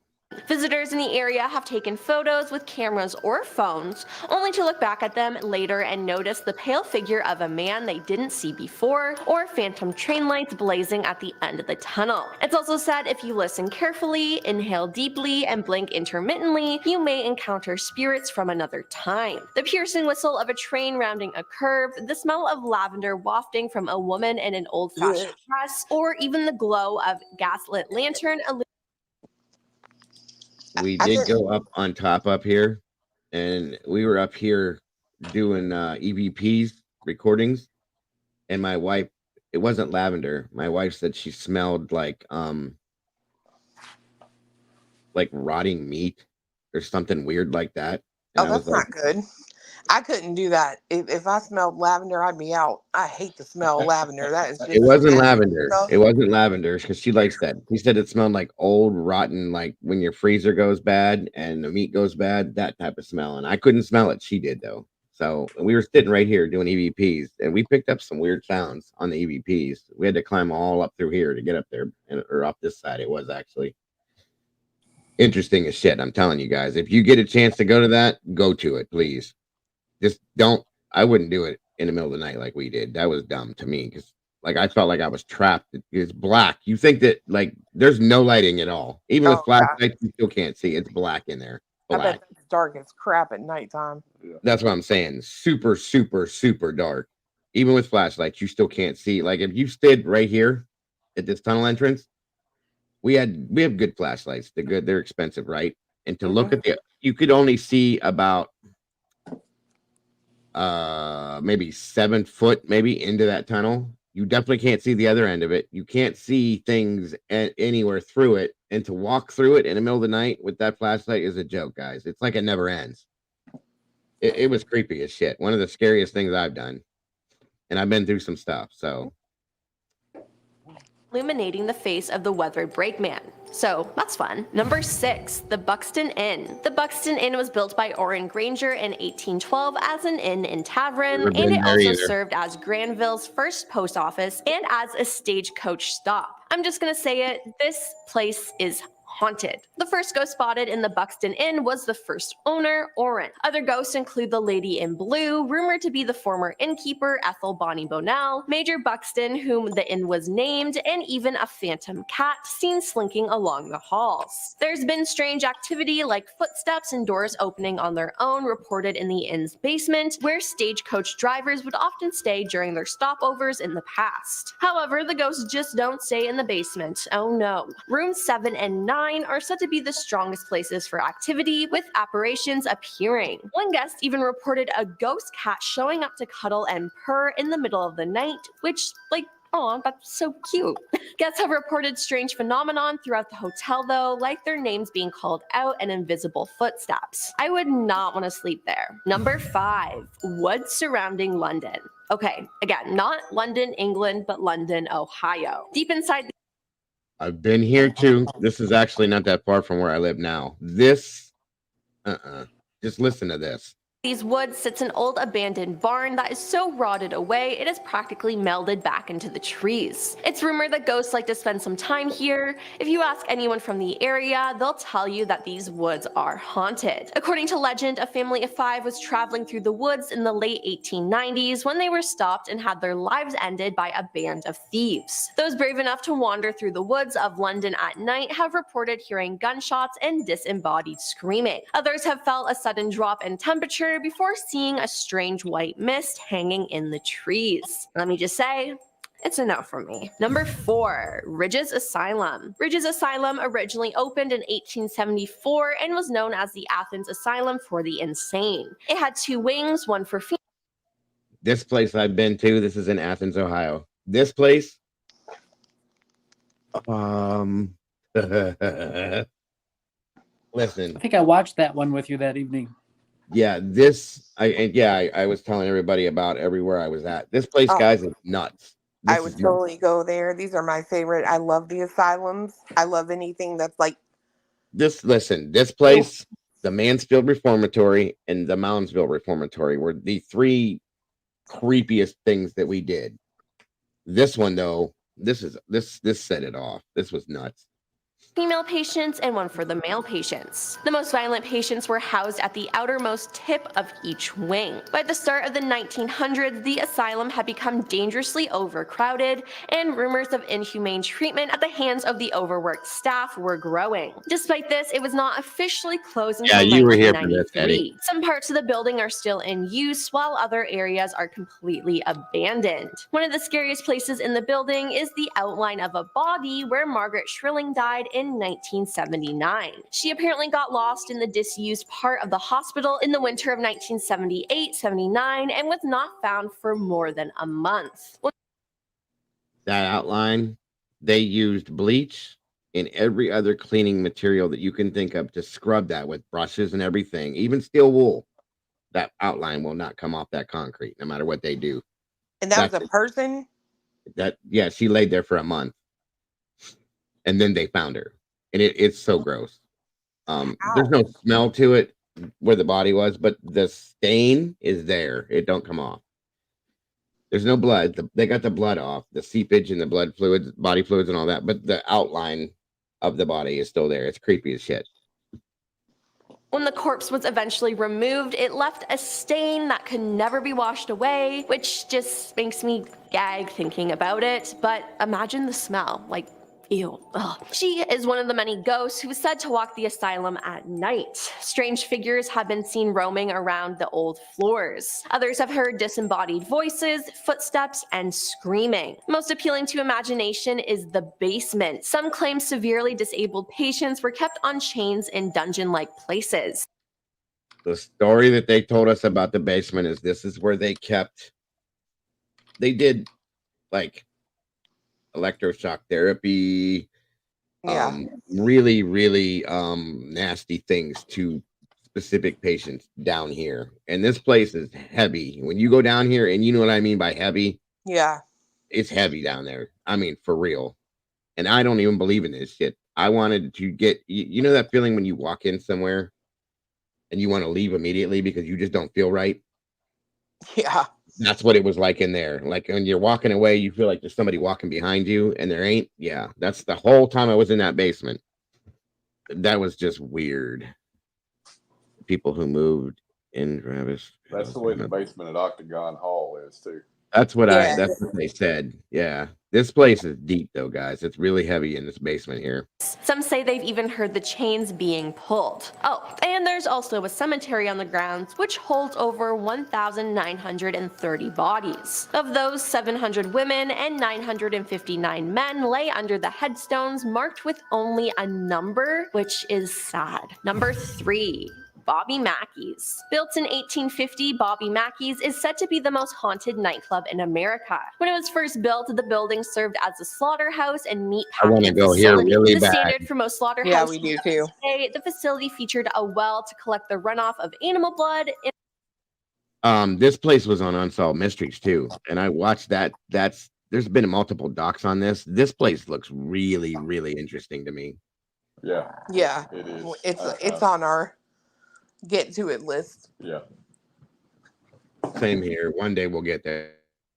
Innards and other waste. If that image wasn't icky enough, there have also been several deaths in and around the club throughout the years. The place harbors energy so dark that a portal to hell is rumored to swirl somewhere within its basement. There is strange, suffocating heat, a trash can once flew through the air, and the apparition of a man with a handlebar mustache appears in the mirror. I would not want to get anywhere near that place.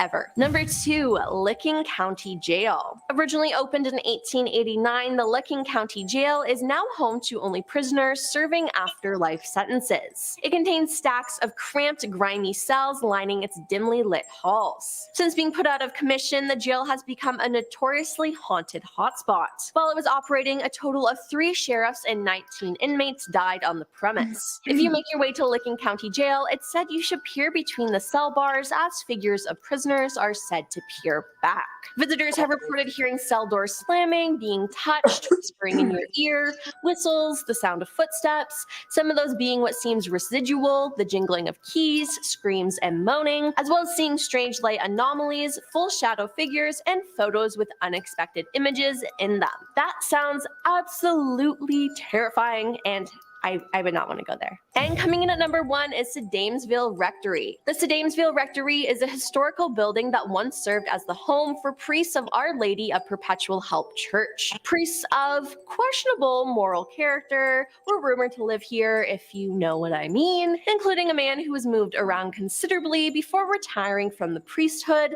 leaving some to believe the church was covering up his tendency of mistreating animals. His fellow priests later confessed to hearing strange sounds coming from his bedroom and feeling uneasy in his presence. As the alleged site of the mistreatment, it's no shock that the place has some wicked demonic energy. Reports detail strange howling cries and deep scratches appearing in the flesh of workers. The current owner of the building, Terry Scott, even claimed that she was pushed by an invisible force. The presence was so evil that a priest was called in to perform an exorcism, but his efforts did little to keep the demonic energy at bay, and whatever monster lurked in there still remains, and I would not want to mess with it. Well, that's all for our list of the top 10 terrifying places in Ohio that are pure. She didn't even touch on half of what we have here. That No. was weak. That was I'll weak. tell you what, probably one of the weirdest things I think I've ever had happen was at, Moundsville Oh yeah, in West Virginia. I was there twice. We went into the cafeteria, right? And like, it was literally, I don't know if you've ever gotten an IV, Mm-hmm. but it was like somebody injected something into my arm and it turned it just ice cold. I'm talking about, I had a fiance fill both of my arms, and the right one, it was like ice.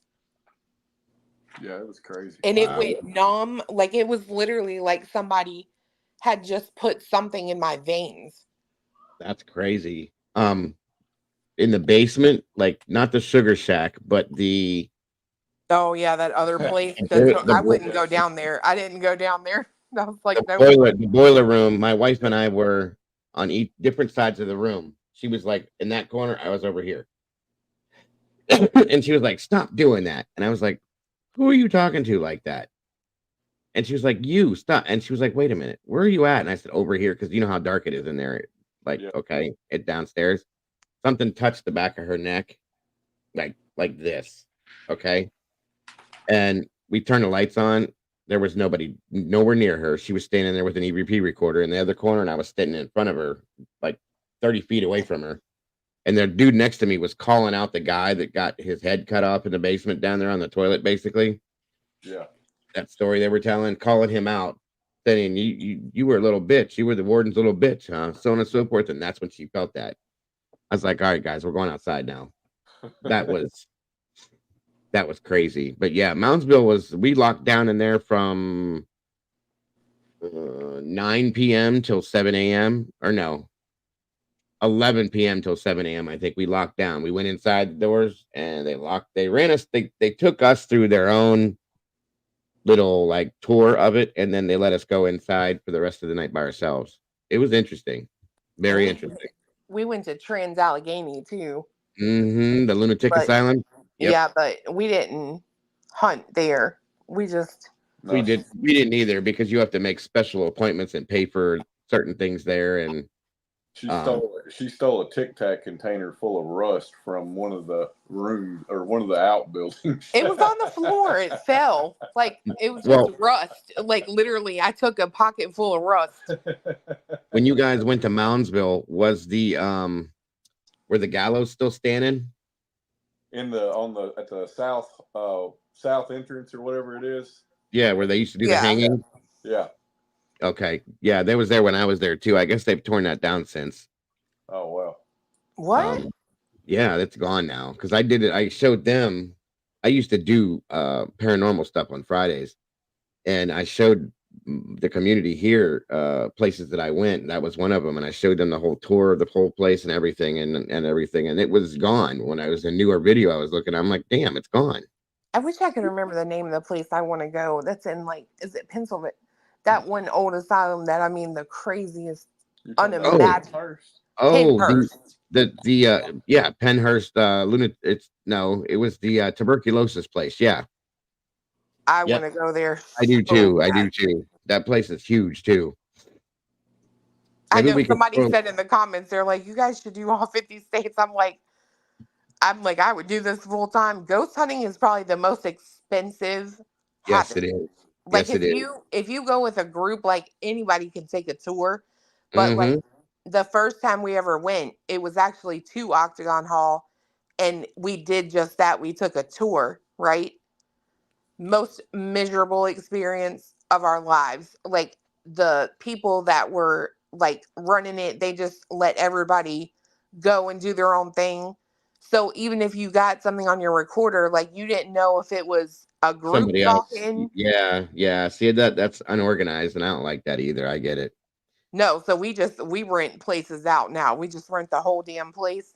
That's what we did in Moundsville. We had a whole group there for that, and we went right after like a month or so after Taps was there, when they took that picture in the hallway of the shadow man on the door, in the doorway there. You remember that? That was like a month or so after that. And then we did that place. And have you heard of Conneaut, the Conneaut Hotel? No. We did that next. I showed them. That's a good idea, CL. Yeah, I was reading that. We could do that together too. Remind me to send him that video. So you talk about going. Which one? Yeah. The jail? No, you talk about going to Octagon Hall. There's a video I have, and you know the story is the little. So there were two kids that died there. The son, the 1-year-old, fell down the stairs and broke his neck. Right. But the daughter, Mary Elizabeth, she was downstairs helping cook, and an ember, I guess, came out and it caught her dress on fire. Well, there's a video we have, and you can see this little girl. You can even tell like her hair is in pigtails, and she's just running right through the dining room. Wow. Like she is in color and everything. Like it is the craziest thing Like I've a ever seen. full body apparition. Yes, and then she just literally, like, you can see her move, like run, and then she just poof, gone. Wow. She fades Okay. out. Like it's crazy. I've not seen too many full body apparitions. That's insane. I saw one at Octagon Hall. It was, and they say it's a bad omen. I don't like to talk about it, but I was looking across the way at the couple that we go with, and her husband had got up. All of a sudden, I'm like reacting and moving because I see this tall black mask, but I could almost tell you what he was wearing. It was like this wide brimmed hat and almost like one of those long black coats from like back in the day. And he walked around the couch and he was walking with the swiftness. Like it took my breath. Yeah, that's anything at black masses are typically bad. You stay away from that if you can. So that's that would have taken my breath too. What up, KT? What it do? There's an idea, you guys. We were talking about doing something on Fridays, right? Mm-hmm. I think it'd be a good time to put. Yeah, I read that. Put our stuff together and come up with some stuff that way. This is another place. He was clad in black. I don't know about the eyebrows, but I know look, what's funny is I caught him on camera, so I wasn't just seeing something in my head. You were in a frozen shock phase. I was. For about 30 seconds. I really was. Good. As long as you didn't see the thing's bushy eyebrows, we're good. That's all. Have you ever heard of Helltown in Ohio? Yeah, we've heard of that. Have we? Yeah, well, I have. I don't know about That's what this is video that's playing right now. This is about Helltown. This place is crazy. And then have you ever been to Centralia, Pennsylvania? No, but we have heard of that on something we watched. That's where they based the movie and the video game Silent Hill off of. Yeah, isn't that where 3 Mile Island is at? No. It's 3 Mile Island is oh shit. Centralia is the one it's the town that's on fire underneath underground. Yeah. I know what you're talking about. Oh, I wouldn't go in that place on fire. It doesn't it ain't gonna hurt you, but you just the whole town is evacuated. Like nobody's lived there for years. Fire hot. Yeah, and it's like you can see steam patches coming up out of the ground from the fire. The coal mines caught on fire there, and they've been burning ever since. And it was like, I don't know, 50 years ago at this point now. It's pretty wild. That does not sound like somewhere I would want to go. You know me. You can't drive through it anymore, but you can park outside the barriers to the town and walk through. And it's kind of crazy looking. They actually filmed some of Silent Hill in there. She wouldn't go out of fear of sinkholes. Yeah. Well, that's the one thing that they're saying at this point. It does have some toxic gases in some places, nothing half-assed, but like they're talking about it's getting dangerous now because there are places that could possibly open up like that. So yeah, Yep. I get it. Dago, we got to drop. He's got to go to bed. Okay, yeah. Tomorrow when we hook up and talk about some stuff, maybe we can try to put something together for that to go along with Friday and stuff like that. Because I know everybody in here loves this stuff. So Okay. but thanks for jumping up, guys. Eddie, I gotta get down. Thank you for having me up. It's been like 4 hours now, so we could talk forever with this shit. I appreciate all you guys for your probably this Friday, CL. For all your input on tonight's stuff. I appreciate all three of you guys very, very much. As always. Bye. Have a good night, guys. Bye, I'll talk to you guys tomorrow. Good night, Mr. and Mrs. Clue. Thanks for discussing the documents and going through those with us. Anytime. Yes. Much appreciated. All Bye, three of you guys. Take Good night, care, guys. everybody. I'll And hop Eddie, out too. all right, buddy. Always a pleasure to hear your input and your intellect on these things. Never a dull moment, my friend. I appreciate you. Thanks again for having me up. Good night, everybody. Absolutely. Have a good night. And everybody else in chat. Yeah, we were talking about this today, about throwing together something together with us as a show, where it's just like a laid back stream on Friday nights because of, I like to do that kind of stuff. And I realized earlier we were talking about they're into the ghost hunting stuff as well and so on and so forth. And I've seen a few of you guys make some comments. So maybe we can throw something like that together. And it would be entertaining for Friday nights. I figured you guys would enjoy that too, amongst other things, who knows. But so if you guys are all good for that, I'll throw something in my community page. You let me know what you think. And maybe we'll do that too. Sounds like it'd be a plan. I appreciate everybody in here. As always, thank you guys for tuning in tonight. Very much appreciate you. And that's what it's all about, Deborah, to take our minds off the true crime for just one night a week with everything we do. It's relaxing, it's interesting, and it's a lot of fun in some ways too. So I hope you guys are into it and we can make something good out of it. So guys, thank you so much for tuning in. As always, I appreciate each and every one of you so very much. Don't forget to love yourselves, love each other, and don't change a thing about yourselves because you guys are the beautiful people. I will see you all hopefully at the normal time tomorrow. Other than that, guys, have an amazing night, and I will see you on the other side. Bye-bye.